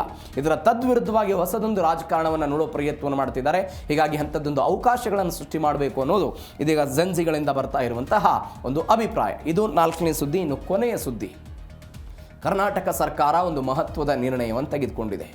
ಯಾವುದು? ಗುಟ್ಕಾ ವಿಚಾರಕ್ಕೆ ಸಂಬಂಧಪಟ್ಟಂತೆ. ನೀವು ಸಾರ್ವಜನಿಕ ಸ್ಥಳ ನೋಡಿ, ಶೌಚಾಲಯಗಳನ್ನು ನೋಡಿ, ಅನೇಕ ರೈಲು ನಿಲ್ದಾಣಗಳಲ್ಲಿ ನೋಡಿ, ಗುಟ್ಕಾ ಹಾಕೋದು ಒಗೆಯೋದು, ಗುಟ್ಕಾ ಹಾಕೋದು ಒಗೆಯೋದು. ಅದರಲ್ಲೂ ನೀವು ಉತ್ತರ ಕರ್ನಾಟಕದ ಕೆಲ ಪ್ರದೇಶಗಳಲ್ಲಂತೂ ಅದು ಮೂಲೆನ ಏನು ಒಂದು ರೀತಿ ಕೆಂಪು ರಕ್ತದಲ್ಲಿ ಕಾಣಿಸ್ತಾ ಇರುತ್ತೆ. ಪಿಚ್ಚಿ ಪಿಚ್ಚಿ ಪಿಚ್ಚಿ ಪಿಚ್ಚಿ ಉಗುಳ್ತಾನೆ ಇರ್ತಾರೆ, ಬಾಯಲ್ಲಿ ತುಂಬಿಕೊಳ್ಳೋದು ಉಗುಳ್ತಾ ಇರೋದು. ಯಾಕೆ? ಗುಟ್ಕಾ ತಿಂತಾ ಇದ್ದಿದ್ದರ ಪರಿಣಾಮ. ಇದರಿಂದ ಏನಾಗ್ತಾ ಇತ್ತು? ಆರೋಗ್ಯ ಇಲಾಖೆಯಿಂದ ಶೈಕ್ಷಣಿಕವಾಗಿ ಕ್ಯಾನ್ಸರ್ ಬರುತ್ತೆ, ಶ್ವಾಸಕೋಶಕ್ಕೆಲ್ಲ ತೊಂದರೆ ಆಗುತ್ತೆ, ಇತ್ಯಾದಿ ಇತ್ಯಾದಿ ಒಂದು ಜಾಗೃತಿ ಆ ಗುಟ್ಕಾ ಪ್ಯಾಕೆಟ್ ಮೇಲೆ ಬರೆದಿರ್ತಾರೆ. ಇದನ್ನು ತಿನ್ನೋದು ಆರೋಗ್ಯಕ್ಕೆ ಹಾನಿಕಾರ, ಇದು ಕ್ಯಾನ್ಸರನ್ನು ತಂದು ಬಿಡ್ಬೋದು ಅಂತ ಒಂದು ಚಿತ್ರವನ್ನು ಕೂಡ ತೋರಿಸಿರ್ತಾರೆ. ನೀವು ಗುಟ್ಕಾ ತಿಂದರೆ ಹೆಂಗೆ ನಿಮ್ಮ ಬಾಯಿ ಸಂಪೂರ್ಣವಾಗಿ ಕ್ಯಾನ್ಸರ್ಗೊಳಗಾಗುತ್ತೆ ಅಂತ. ಎಲ್ಲದರ ಹೊರತಾಗಿ ಇವತ್ತಿನ ಅತ್ಯಂತ ಚಿಕ್ಕ ಚಿಕ್ಕ ಹುಡುಗರು, ಶಾಲೆಗೆ ಹೋಗ್ತಾ ಇದ್ದವ್ರು ಯಾರೋ ಮನೆ ಒಬ್ಬ 6ನೇ ತರಗತಿ ವಿದ್ಯಾರ್ಥಿ ಅಂತೆ, ಪ್ರತಿನಿತ್ಯ ಗುಟ್ಕಾ ಇಲ್ಲದೆ ಇದ್ದರೆ ಊಟ ಇಲ್ಲದಂತೆ. ಗುಟ್ಕಾ ಇಲ್ಲದೆ ಇದ್ದರೆ ಊಟ ಮಾಡ್ತಿರ್ಲಿಲ್ಲಂತೆ ಆ ಹುಡುಗ. ಆ ಪೋಷಕರ ಪಾಪ ಯಾವುದೋ ಸ್ವಾಮೀಜಿ ಹತ್ರ ಕರ್ಕೊಂಡು ಹೋಗಿದ್ರು, ನನ್ನ ಮಗ ಹೀಗೆ ಮಾಡ್ತಿದ್ದಾನೆ, ನನ್ನನ್ನು ಹೊಡೆಯೋ ಪ್ರಯತ್ನ ಹೋಗ್ತಾ ಇದ್ದಾನೆ, ಗುಟ್ಕಾಗಿ ದುಡ್ಡು ಕೊಡದೇ ಇದ್ರೆ ಅಂತ. ಅಂಥ ವಿಷಮ ಪರಿಸ್ಥಿತಿಯಲ್ಲಿ ಇವತ್ತು ನಾವು ಬಂದು ನಿಂತಿದ್ವಿ. ಇದೀಗ ಕರ್ನಾಟಕ ಸರ್ಕಾರ ಇದಕ್ಕೊಂದು ಬ್ರೇಕ್ ಹಾಕೋದಕ್ಕೆ ಗುಟ್ಕಾ ನಿಷೇಧ ಮಾಡಿದೆ. ಮೊನ್ನೆ ಆಗಸ್ಟ್ 10ನೇ ತಾರೀಕಿಂದನೇ ಇದೇನೋ ಜಾರಿಗೆ ಬಂದಿದೆ ಅಂತೆ. ಹಾಗಾದರೆ ಏನಾಗುತ್ತೆ ಏನು ಎತ್ತ 5ನೇ ಸ್ಟೋರಿಯಲ್ಲಿ ಡೀಟೇಲ್ ಆಗಿ ನೋಡ್ತಾ ಹೋಗೋಣ. ರಾಜ್ಯಾದ್ಯಂತ ಗುಟ್ಕಾ ಪಾನ್ ಮಸಾಲ್ ಬ್ಯಾನ್ ಆಗ್ತಾ ಇದೆ. ಅಂದರೆ ತಂಬಾಕು, ನಿಕೋಟಿನ್ ಹೊಂದಿರುವಂಥ ಉತ್ಪನ್ನಗಳ ಮೇಲೆ ಸರ್ಕಾರ ಇದೀಗ ಸಮರ ಸಾರ್ತಾ ಇದೆ. ಈ ಹಿಂದೆಯೂ ಕೂಡ ಸಮರವನ್ನು ಸಾರಿತ್ತು. ಒನ್ಸ್ ಅಗೇನ್ ಅದು ಕಂಟಿನ್ಯೂಟಿ ಆಗ್ತಾ ಇದೆ. 1 ವರ್ಷದ ಅವಧಿಗೆ ತಯಾರಿಕೆ, ಸಂಗ್ರಹಣೆ ಮತ್ತು ಮಾರಾಟವನ್ನು ನಿಷೇಧ ಮಾಡ್ತಾ ಇದ್ದಾರೆ. ಅಂದರೆ ಇವುಗಳನ್ನು ತಯಾರು ಮಾಡುವುದು, ಸಂಗ್ರಹಣೆ ಮಾಡುವುದು ಮತ್ತು ಮಾರಾಟವನ್ನು ಮಾಡುವುದು ಕೂಡ ಇದೀಗ ನಿಷೇಧ. ಈ ನೋಡಿ, ಅನೇಕ ಈ ಅಂಗಡಿಯಲ್ಲಿ ಮಾರಾಟ ಮಾಡ್ತಾರಲ್ಲ, ಒಂದು ಆಕ್ಷೇಪ ಇತ್ತು ಅವರದ್ದು. ನೀವು ಉತ್ಪಾದನೆಯನ್ನೇ ಸ್ಥಗಿತ ಮಾಡಿಬಿಟ್ರೆ ಆ ಉತ್ಪಾದನೆ ಬರದೇ ಇದ್ದರೆ ನಮ್ಮ ಅಂಗಡಿಗೆ ಗುಟ್ಕಾನೇ ಬರಲ್ಲ, ನಾವು ಮಾರೋ ಪರಿಸ್ಥಿತಿಯಲ್ಲಿ ಬರುತ್ತೆ. ನೀವು ಬ್ರೇಕ್ ಹಾಕಬೇಕಾಗಿರೋದು ಪ್ರೊಡಕ್ಷನ್ನಲ್ಲಿ ಅಂತ ಒಂದು ಆಕ್ಷೇಪಣೆ ದೊಡ್ಡ ಮಟ್ಟದಲ್ಲಿ ಇತ್ತು. ಈಗ ಪೊಲೀಸರು ಅಥವಾ ಅಧಿಕಾರಿಗಳೆಲ್ಲ ಎಲ್ಲಿ ಮಾಡ್ತಿದ್ರು, ಒಂದು ಪಾನ್ ಡಬ್ಬ ಅಂಗಡಿ ಮೇಲೆ ದಾಳಿ ಮಾಡ್ತಿದ್ರು, ಕಿರಾಣಿ ಅಂಗಡಿಗಳ ಮೇಲೆ ದಾಳಿ ಮಾಡ್ತಿದ್ರು. ನಿಮ್ಮ ಬಳಿ ಗುಟ್ಕಾ ಇದೆ, ಹೀಗಾಗಿ ತೆಗೆದುಕೊಂಡು ಹೋಗ್ತೀವಿ ಅಂತ. ಅಲ್ಲಿ ಪ್ರಶ್ನೆ ಏನು ಬರ್ತಿತ್ತು? ಉತ್ಪಾದನೆ ಕಡಿತ ಮಾಡಿ ಅಂತ. ಈಗ ಉತ್ಪಾದನೆ ಕೈ ಹಾಕ್ತಾ ಇದ್ದಾರೆ. ಆಗಸ್ಟ್ 10ನೇ ತಾರೀಕಿನಿಂದ ಇದೆಲ್ಲ ಜಾರಿಗೆ ಬಂದಿದೆ. ಆಹಾರ ಸುರಕ್ಷತೆ ಮತ್ತು ಗುಣಮಟ್ಟ ಕಾಯ್ದೆಯಡಿ ಕಠಿಣ ಕ್ರಮಕ್ಕೆಲ್ಲ ಸೂಚನೆ ಕೊಟ್ಟಿದ್ದಾರೆ. ನಿಯಮವನ್ನು ಉಲ್ಲಂಘನೆ ಮಾಡಿದರೆ ಜೈಲು ಶಿಕ್ಷೆ, ಭಾರೀ ದಂಡದ ಎಚ್ಚರಿಕೆಯನ್ನು ಕೊಟ್ಟಿದ್ದಾರೆ. ಬಟ್ ಇದು ಕೇವಲ ಕಾನೂನು ನಿಯಮದ ಮುಖಾಂತರ ಆಗಬಾರ್ದು. ವಾಸ್ತವಕ್ಕೆ ಬಂದಾಗ ಮಾತ್ರ ಇದರ ಪರಿಣಾಮಗಳು ಏನಾಗುತ್ತೆ, ಇದರ ಅನುಕೂಲಗಳು ಏನಾಗುತ್ತೆ ಅನ್ನೋದು ಗೊತ್ತಾಗುತ್ತೆ. ಎಲ್ಲದರ ಜೊತೆಗೆ ಕುತಂತ್ರದ ಟ್ವಿನ್ ಪ್ಯಾಕ್ ಸ್ಟ್ರಾಟಜಿಗೆ ಬ್ರೇಕ್. ನಿಮಗೆ ಸ್ವಲ್ಪ ವರ್ಷದ ಹಿಂದೆ ಒಂದು ರೂಲ್ಸ್ ಬಂತು. ಈ ಮಸಾಲೆ ಅಡಿಕೆ ಅಂತೆ, ಅದರ ಜೊತೆಗೆ ಇನ್ನೊಂದು ಪಾಕೆಟ್ ಕೊಡ್ತಿದ್ರು ಅವರು, ನಿಕೋಟಿನ್, ತಂಬಾಕದು 2 ಪಾಕೆಟ್ ಬರ್ತಿತ್ತು. ನೀವು ಯಾವುದೋ ಒಂದು ಗುಟ್ಕಾ ಪ್ಯಾಕೆಟನ್ನು ತೆಗೆದುಕೊಂಡ್ರೆ ಅದರಲ್ಲಿ ಮಸಾಲೆ ಅಡಿಕೆ ಇದ್ದಿದ್ದೇ ಸಪ್ರೇಟ್ ಬರ್ತಿತ್ತು, ಅದರ ಜೊತೆಗೆ ಒಂದು ತಂಬಾಕು ಬರ್ತಾ ಇತ್ತು. ಅದನ್ನು ಇವರು ಅಲ್ಲಾಡಿಸಿ ಮಿಕ್ಸರ್ ಮಾಡಿ ಆಮೇಲೆ ಬಾಯಿ ಒಳಗೆ ಹಾಕೊಳ್ತಾ ಇದ್ರು. ಇದರ ಅರ್ಥ ಏನು? ನೀವು ಮಸಾಲೆ ಅಡಿಕೆ ಬೇರೆ ಕೊಟ್ರೇನು, ತಂಬಾಕು ಬೇರೆ ಕೊಟ್ರೇನು, ಹೊಟ್ಟೆ ಒಳಗೆ ನಿಕೋಟಿನ್ನೇ ಹೋಗ್ತಿತ್ತು, ತಂಬಾಕೇ ಹೋಗ್ತಿತ್ತು. ಇದೀಗ ಏನು ಮಾಡ್ತಾ ಇದ್ದಾರೆ? 2ಕ್ಕೂ ಕೂಡ ಕಡಿವಾಣ ಹಾಕ್ತಾ ಇದ್ದಾರೆ. ಪಾನ್ ಮಸಾಲ ಬೇರೆ, ತಂಬಾಕು ಬೇರೆ ಪ್ಯಾಕೆಟ್ನಲ್ಲಿ ಮಾರಾಟದ ದರ್ಬಾರ್ ಏನಾಗ್ತಾ ಇತ್ತು, ಅದಕ್ಕೆ ಬ್ರೇಕ್ ಹಾಕ್ತಾ ಇರೋದು. ಈಗ ಮಿಕ್ಸಿಂಗ್ ಕುತಂತ್ರಕ್ಕೂ ಕೂಡ ಎಲ್ಲ ಕಾನೂನಲ್ಲಿ ಬಲವಾದ ಪೆಟ್ಟು ಕೊಟ್ಟಿದ್ದಾರೆ. ಸುಲಭವಾಗಿ ಮಿಶ್ರಣ ಮಾಡುವಂತೆ ಮಾರಾಟ ಮಾಡುವುದು ಕೂಡ ಅಪರಾಧ ಅಂತ ಈ ಕಾನೂನಲ್ಲಿ ಅವರೆಲ್ಲ ಹೇಳ್ತಾ ಇದ್ದಾರೆ. ಈ ನಿಯಮದಲ್ಲಿ ಕಂಪನಿಗಳ ಮಾಸ್ಟರ್ ಪ್ಲಾನ್ ಅನ್ನು ಮಕಾಡೆ ಮಲಗಿಸಿದ್ರು. ಮಕಾಡೆ ಮಲಗಿಸೋದು ಯಾವಾಗ? ಇದು ಜಾರಿಗೆ ಬಂದಾಗ ಮಕಾಡೆ ಮಲಗುತ್ತೆ. ಹೀಗಾಗಿ ಇವರು ಯಾವಾಗ ದಾಳಿ ಮಾಡ್ತಾರೆ, ಏನಾಗುತ್ತೆ, ಸಂಪೂರ್ಣವಾಗಿ ಬ್ಯಾನ್ ಆಗಬೇಕು. ಸಂಪೂರ್ಣವಾಗಿ ಬ್ಯಾನ್ ಆಗಿ ಅದು ಗ್ರಾಹಕರಿಗೆ ಸಿಗದೇ ಇದ್ದಾಗ, ಅದಕ್ಕೆ ಯಾರು ಚಟದ ದಾಸರಾಗ್ಬಿಟ್ಟಿದ್ದಾರೆ ಅವರಿಗೆ ಸಿಗದೇ ಇದ್ದಾಗ ಇದೆಲ್ಲವೂ ಕೂಡ ಆಗುತ್ತೆ. ನೋಡೋಣ ಏನಾಗುತ್ತೆ. ಸ್ಲೋ ಪಾಯ್ಸನ್ ಕ್ಯಾನ್ಸರ್ ಕಾರ್ಖಾನೆಗೆ ಬೀಗ. ನಾನು ಅವಾಗಲೇ ಹೇಳಿದೆ, ಆ ಗುಟ್ಕಾದ ಮೇಲೆ ಒಂದು ಚಿತ್ರ ಕೊಟ್ಟಿರ್ತಾರೆ, ಕ್ಯಾನ್ಸರ್ಗೆ ಮಾರಕ ಅಂತೆಲ್ಲವೂ ಕೂಡ ಹೇಳಲಾಗುತ್ತೆ. ಎಲ್ಲದರ ಹೊರತಾಗಿಯೂ ಕೂಡ ಜನ ತಿಂತಿದ್ರು ಅಂತ. ಇದೀಗ ಭಾರತದಲ್ಲಿ ಪ್ರತಿ ವರ್ಷ 1 ಲಕ್ಷಕ್ಕೂ ಹೆಚ್ಚು ಓರಲ್ ಕ್ಯಾನ್ಸರ್ ಪ್ರಕರಣಗಳಾಗ್ತಾ ಇದೆ. ಈ ಗುಟ್ಕಾ ಹೆಚ್ಚು ಸೇವನೆ ಮಾಡೋದು, ತಂಬಾಕು ಸೇವನೆ ಮಾಡೋದರಿಂದ 1 ಲಕ್ಷ ಪ್ರಕರಣಗಳು ಪ್ರತಿ ವರ್ಷ ಆಗ್ತಾ ಇರೋದು. ಕರ್ನಾಟಕದಲ್ಲಿ 4,000ಕ್ಕೂ ಹೆಚ್ಚು ಮಂದಿಗೆ ಕ್ಯಾನ್ಸರ್ ಬರ್ತಾ ಇದೆ. ಗುಟ್ಕಾದಲ್ಲಿರುವಂಥ ಅಪಾಯಕಾರಿ ಮೆಗ್ನೀಷಿಯಂ ಕಾರ್ಬೋನೇಟ್ ಕೆಮಿಕಲ್ ಈ ಬಡವರ ಆರೋಗ್ಯ ಕಾಪಾಡೋದಕ್ಕೆ ಸರ್ಕಾರದ ಕಡೆಯಿಂದ ಒಂದು ದೊಡ್ಡ ಹೆಜ್ಜೆ ಇಟ್ಟಿದ್ದಾರೆ. ತೆರಿಗೆಗಿಂತ ಜನರ ಮುಖ್ಯ ಅಂತ ಡಿ ಕೆ ಶಿವಕುಮಾರ್ ಅವರು ಹೇಳಿದ್ದಾರೆ. ಈ ಕೆಲವೊಂದಿಷ್ಟು ಜನಕ್ಕೆ ಬೆಳಗ್ಗೆ ಗುಟ್ಕಾ ತಿಂದ್ರೇ ತಿಂಡಿ ಹೋಗುತ್ತೆ. ಅವ್ರು ತಿಂಡಿ ಮಾಡೋದು ಗುಟ್ಕಾ ತಿಂದ ಮೇಲೆ ಬೆಳಗ್ಗೆ ಎದ್ದ ತಕ್ಷಣ ಗುಟ್ಕಾ ಹಾಕೋತಾರೆ. ರಾತ್ರಿ ಮಲಗಿದಾಗೂ ತಂಬಾಕು ತಿಕ್ಕೋರು ಅನೇಕ ಜನ ಇದ್ದಾರೆ ನಮ್ಮಲ್ಲಿ. ರಾತ್ರಿ ಹಾಸಿಗೆಯಲ್ಲಿ ಮಲಗಿರ್ತಾರೆ, ಅಡಿಕೆಯಲ್ಲಿ ಹಾಕ್ಕೊಂಡು ಅದಾದ ನಂತರ ತಂಬಾಕು ತಿಕ್ಕೋದು, ಇಂಥ ವ್ಯವಸ್ಥೆ ಇತ್ತು. ಇದರ ಪರಿಣಾಮ ಏನಾಗ್ತಾ ಇತ್ತು? ಸಹಜವಾಗಿ ಕ್ಯಾನ್ಸರ್ ಎನ್ನುವಂಥ ಕಾಯಿಲೆಗೆ ಹೋಗ್ತಾ ಇದ್ರು. ಕ್ಯಾನ್ಸರ್ ಬಂತು ಅಂತ ಹೇಳಿದ್ರೆ ಅಪಾಯಕಾರಿ ಕಾಯಿಲೆ ಎನ್ನುವಂತಹ ಭಯಭೀತಿ ಇತ್ತು. ಈ ಭಯಭೀತಿಯಿಂದ ಹೊರಗೆ ಬರೋದು ಬೆಂಗಳೂರು, ಕಲಬುರಗಿ, ಹುಬ್ಬಳ್ಳಿ, ಧಾರವಾಡದಂಥ ಮಹಾನಗರಗಳಿಗೆ ಟ್ರೀಟ್ಮೆಂಟ್ಗೆ ಹೋಗಬೇಕಾಗಿತ್ತು. ಅಲ್ದಾಡಿ ನಾಳೆ ಕೊನೆಗೆ ಬದುಕ್ತಾರಾ? ಸಹಜವಾಗಿ ಇರ್ತಿರ್ಲಿಲ್ಲ. ಏನೇನೋ ಪರಿಣಾಮಗಳಾಗ್ತಾ ಇತ್ತು. ಇದೀಗ ಇದನ್ನು ತಡಿಬೇಕು ಅನ್ನುವಂತಹ ಕಾರಣಕ್ಕಾಗಿ ಡಿ ಕೆ ಶಿವಕುಮಾರ್ ಸರ್ಕಾರ ಇಂಥದ್ದೊಂದು ಗಟ್ಟಿಯಾದ ನಿರ್ಧಾರವನ್ನು ಮಾಡಿದೆ. ಬಡವರ ಆರೋಗ್ಯ ನಮಗೆ ಮುಖ್ಯ ಅಂತ. ನೀವು ಈ ಬೆಂಗಳೂರಿನ ಒಂದು ಡಬ್ಬ ಅಂಗಡಿಗಳಲ್ಲಿ ಹೋಗಿ ಕೇಳಿ, 5-6 ಪಾಕೆಟ್ ಮಾರಾಟ ಮಾಡ್ತಾರೆ ಅವರು. ಒಂದೊಂದು ಕಂಪನಿಯ ಗುಟ್ಕಾಗಳನ್ನು 5-6 ಪಾಕೆಟ್ ಮಾರಾಟ ಮಾಡ್ತಾರೆ. ಅದರ ಅರ್ಥ ಏನು? ಆ ಪರಿಪ್ರಮಾಣದಲ್ಲಿ ಜನ ತಿಂತಾರೆ ಅಂತ. ಅದರಿಂದ ಸರ್ಕಾರಕ್ಕೆ ತೆರಿಗೆ ಬರ್ತಿತ್ತು. ಬಟ್ ಡಿ ಕೆ ಶಿವಕುಮಾರ್ ಹೇಳಿದ್ರು ತೆರಿಗೆ ಮುಖ್ಯ ಅಲ್ಲ, ನಮಗೆ ಜನರ ಆರೋಗ್ಯ ಮುಖ್ಯ ಅಂತ. ನೋಡೋಣ ಏನಾಗುತ್ತೆ. ಅಡಿಕೆ ಬೆಳೆಗಾರರಿಗೆ ಬ್ಯಾನ್ ಬಿಸಿ ತಡ್ತಾ ಇದೆ. ನೀವು ಇಡೀ ಕರ್ನಾಟಕದಲ್ಲಿ ಅತಿ ಹೆಚ್ಚು ಅಡಿಕೆ ಬೆಳೆಯುವಂಥ ಜಿಲ್ಲೆ ಯಾವುದು? ಶಿವಮೊಗ್ಗ. ಅತಿ ಹೆಚ್ಚು ಅಡಿಕೆ ಬೆಳೆಯುವಂಥ ನಗರ ಯಾವುದು? ಚನ್ನಗಿರಿ ತಾಲೂಕನ್ನು ಕರೀತಾರೆ ಅದನ್ನು. ಚನ್ನಗಿರಿ, ಈ ದಾವಣಗೆರೆ ಜಿಲ್ಲೆಯ ಚನ್ನಗಿರಿ. ಬಟ್ ಅಲ್ಲಿಯ ಬೆಳೆಗಾರರು ಹೇಳ್ತಾ ಇದ್ದಾರೆ ನಮಗೇನು ಹೊಡೆತ ಬೀಳಬಾರ್ದಿದು ಅಂತ. ಬಯಲುಸೀಮೆ ರೈತರಲ್ಲಿ ಇದರಿಂದ ಆತಂಕ ಎಲ್ಲ ಆಗ್ತಾ ಇದೆ. ಉತ್ಪತ್ತಿ ಆಗುವಂಥ 70% ಅಡಿಕೆ ಬಳಕೆ ಆಗೋದೆಲ್ಲ ಗುಟ್ಕಾಗಂತೆ. ಬೇಡಿಕೆ ಕುಸಿದು ಅಡಿಕೆ ಬೆಲೆ ಎಲ್ಲ ಪಾತಾಳಕ್ಕೆ ಹೋಗ್ಬೋದು ಅಂತ. ಅಂದರೆ ಗುಟ್ಕಾ ತಯಾರಿಕೆಗೆ ಏನು ಅಡಿಕೆ ಹೋಗ್ತಾ ಇತ್ತು ಅದು ಸಂಪೂರ್ಣವಾಗಿ ಕುಸಿತ ಆಗ್ಬೋದು. ಆ ಮುಖಾಂತರ ಅಡಿಕೆ ಬೆಲೆ ಸಂಪೂರ್ಣವಾಗಿ ಕಡಿತ ಆಗ್ಬೋದು. ಕಾಮ್ಕೋ, ಮ್ಯಾಪ್ಕೋ ಸೇರಿದಂತೆ ಸಹಕಾರ ಸಂಘಗಳ ಈ ಕ್ಯಾಂಪ್ಕೋದವರೆಲ್ಲ ಮಾತನಾಡಿದ್ರು ಇವತ್ತು. ಅವರು ಹೇಳ್ತಾರೆ ಈ ನಿರ್ಧಾರವನ್ನು ಸ್ವಾಗತ ಮಾಡ್ತೀವಿ, ಆದರೆ ನಮ್ಮ ರೈತರಿಗೆ ಯಾವುದೇ ತೊಂದರೆ ಆಗದಂತೆ ನೋಡ್ಕೊಳ್ಬೇಕಾಗಿದ್ದು ಸರ್ಕಾರದ ಕೈಯಲ್ಲಿದೆ. ಹೀಗಾಗಿ ಏನು ಮಾಡ್ತಾರೆ, ರೈತರನ್ನು ಬಲಿಪಶು ಎಲ್ಲ ಮಾಡಬೇಡಿ ಅಂತೆಲ್ಲ ಹೇಳಿದ್ದಾರೆ. ಇವೆಲ್ಲದರ ಜೊತೆಗೆ ಆದೇಶ ಬಂತು. ಇಂಪ್ಲಿಮೆಂಟ್ ಆಗೋದು ಹೆಂಗೆ? ಇಂಪ್ಲಿಮೆಂಟ್ ಆಗಬೇಕಲ್ಲ. ಏನು ಇಂಪ್ಲಿಮೆಂಟು? ಆಹಾರ ಇಲಾಖೆಯಲ್ಲಿ 210 ಹುದ್ದೆಗಳ ಪೈಕಿ ಕೇವಲ 97 ಹುದ್ದೆಗಳನ್ನು ಮಾತ್ರ ಭರ್ತಿ ಮಾಡಲಾಗಿದೆ. ಆದರೆ ನಿಮ್ಮಲ್ಲಿ ಸಿಬ್ಬಂದಿ ಕೊರತೆ ಇದೆ. ಇವತ್ತು ನೀವು ಇಂದಿರಾ ಕ್ಯಾಂಟೀನು, ಬೇರೆ ಬೇರೆ 5 ಸ್ಟಾರ್ ಹೋಟೆಲ್ಗಳೆಲ್ಲ ರೇಡ್ ಮಾಡಿ ವರ್ಷಗಟ್ಟಲೆ ಇಟ್ಟಿದ್ದಂತಹ ಈ ಮಾಂಸವನ್ನು, ತಿಂಗಳುಗಟ್ಟಲೆ ಇಟ್ಟಿದ್ದಂಥ ಮಾಂಸವನ್ನೆಲ್ಲ ರೇಡ್ ಮಾಡೋ ಪ್ರಯತ್ನ ಆಯಿತು. ಈ ರೀತಿಯಾಗಿಯೂ ಕೂಡ ರೇಡ್ ಆಗಬೇಕು ಅಂತೇಳಿ ನಿಮ್ಮ ಕಡೆ ಸಿಬ್ಬಂದಿ ಬೇಕು, ಅದು ಕೊರತೆ ಇದೆ ಅಂತ. ಸಿಬ್ಬಂದಿ ಕೊರತೆ ನಡುವೆ ಗುಟ್ಕಾ ಮಾಫಿಯಾ ತಡೆಯುವ ಸವಾಲಾಗಿದೆ. ಕಳ್ಳ ಸಾಗಾಣಿಕೆ ಆಗುವಂಥ ಅಪಾಯ ಇರುತ್ತೆ. ಬ್ಲ್ಯಾಕ್ ಮಾರ್ಕೆಟ್ನಲ್ಲಿ ಡಬಲ್ ರೇಟಿಗೆ ಸೇಲ್ ಆಗುವಂಥ ಸಾಧ್ಯತೆ ಇರುತ್ತೆ. ಪೊಲೀಸ್ ಇಲಾಖೆ ಮತ್ತು ಸಾರ್ವಜನಿಕರ ಸಹಕಾರ ಇದಕ್ಕೆ ದೊಡ್ಡ ಮಟ್ಟದ ಅನಿವಾರ್ಯ ಆಗುತ್ತೆ. ಹೀಗಾಗಿ ಹೆಂಗೆ ಇಂಪ್ಲಿಮೆಂಟ್ ಮಾಡ್ತಾರೆ ನೋಡೋಣ. ಇವೆಲ್ಲದರ ಜೊತೆಗೆ ಕೊನೆಯ ಬೆಳವಣಿಗೆ, ಗುಟ್ಕಾ ಓಕೆ, ಸಿಗರೆಟ್ ಯಾಕೆ ಬ್ಯಾನ್ ಇಲ್ಲ? ನೋಡಿ, ಬೆಂಗಳೂರಿನಲ್ಲಿ ಅನೇಕ ಜನ ಸಾರ್ವಜನಿಕ ಪ್ರದೇಶಗಳಲ್ಲೆಲ್ಲ ಸಿಗರೆಟ್ ಸೇಯ್ತಾ ಇರ್ತಾರೆ. ಈ ಪೊಲೀಸರು ಬಂದು ಸಾರ್ವಜನಿಕ ಪ್ರದೇಶಗಳಲ್ಲಿ ಸಿಗರೆಟ್ ಸೇಯೋದು ಅದು ಒಂದು ಕಾನೂನಿನ ವಿರುದ್ಧ ಅಂತ ಅವ್ರಿಗೆ ದಂಡ ಎಲ್ಲ ಹಾಕ್ತಾ ಇರ್ತಾರೆ. ಬಟ್ ಅಲ್ಲಿನೂ ಪ್ರಶ್ನೆ ಬರುತ್ತೆ, ನೀವು ಅಲ್ಲಿ ಮಾರಾಟಕ್ಕೆ ಮಾಡಕ್ಕೆ ಬಿಡ್ತೀರಿ, ನಮಗೆ ಸೇಯಕ್ಕೆ ಬಿಡೋಲ್ಲ ಅಂತ ಅವ್ರದ್ದೆಲ್ಲ ಆ ವಾದ ಏನೇ ಇರಲಿ. ಎಲ್ಲದರ ನಡುವೆ ಗುಟ್ಕಾ ಏನು ಆಹಾರ ಅಂತೆ, ಸಿಗರೆಟ್ ಕೇವಲ ತಂಬಾಕು ಉತ್ಪನ್ನ ಅಂತ ಹೇಳ್ತಾರೆ. ಈ ಗುಟ್ಕಾವನ್ನು ತಿನ್ನೋದು, ಅಗದು ತಿಂತಾರೆ ಅದನ್ನು, ಅದು ಆಹಾರ. ಹೀಗಾಗಿ ಸಿಗರೆಟ್ ಅನ್ನೋದು ಒಂದು ಉತ್ಪನ್ನ. ಗುಟ್ಕಾವನ್ನು ಆಹಾರ ಸುರಕ್ಷತೆ ಕಾಯ್ದೆಯಡಿ ಬ್ಯಾನ್ ಮಾಡಬಹುದು, ಆದರೆ ಅಧಿಕಾರ ರಾಜ್ಯಕ್ಕಿಲ್ಲ ಅಂತ. ಸಿಗರೆಟ್ ಮೇಲೆ ಕೇಂದ್ರದ ಕೊತ್ಪಾ ಕಾನೂನೆಲ್ಲ ಅನ್ವಯ ಆಗುತ್ತೆ. ಸಿಗರೆಟ್ ಟ್ಯಾಕ್ಸ್ನಿಂದ ಸರ್ಕಾರಕ್ಕೆ ಸಾವಿರಾರು ಕೋಟಿ ರೂಪಾಯಿ ಆದಾಯ ಬರುತ್ತೆ. ಬ್ಲ್ಯಾಕ್ ಮಾರ್ಕೆಟ್ನಲ್ಲಿ ಅತಿ ಹೆಚ್ಚಾಗಿ ಮಾರಾಟ ಆಗ್ಬೋದು, ಇತ್ಯಾದಿ ಇತ್ಯಾದಿ. ತಂಬಾಕು ಬೆಳೆಗಾರರು ಮತ್ತು ಕಾರ್ಮಿಕರ ಜೀವನೋಪಾಯನದ ಬಗ್ಗೆ ಎಲ್ಲ ಪ್ರಶ್ನೆಗಳಿದೆ. ಈ ಎಲ್ಲ ಜೀವನೋಪಾಯ, ಸಂಕಷ್ಟಗಳು, ಆರ್ಥಿಕತೆ, ತೆರಿಗೆ ಇತ್ಯಾದಿ ಇತ್ಯಾದಿಯ ನಡುವೆ ಅಲ್ಟಿಮೇಟ್ ಆಗಿ ಒಂದು ಸರ್ಕಾರಕ್ಕೆ ಏನು ಬೇಕು? ಜನರ ಶ್ರೇಯೋಭಿವೃದ್ಧಿ, ಜನರ ಆರೋಗ್ಯ. ಹೀಗಾಗಿ ಆ ಆರೋಗ್ಯದ ದೃಷ್ಟಿಯಿಂದ ಈ ಸಮಸ್ಯೆಗಳನ್ನು ಹೆಂಗೆ ಸಾಲ್ವ್ ಮಾಡ್ತಾರೆ ಸರ್ಕಾರದವರು, ಕಾದು ನೋಡೋಣ. ಇದರೊಂದಿಗೆ ಇವತ್ತಿನ ಜೀ ಕನ್ನಡ ನ್ಯೂಸ್ DNA ಮುಗಿಸ್ತಾ ಇದ್ದೀನಿ. ನೋಡ್ತಾ ಇದ್ದೀನಿ ಜೀ ಕನ್ನಡ ನ್ಯೂಸ್, ಸತ್ಯವೇ ಸುದ್ದಿಯ ಜೀವಾಳ.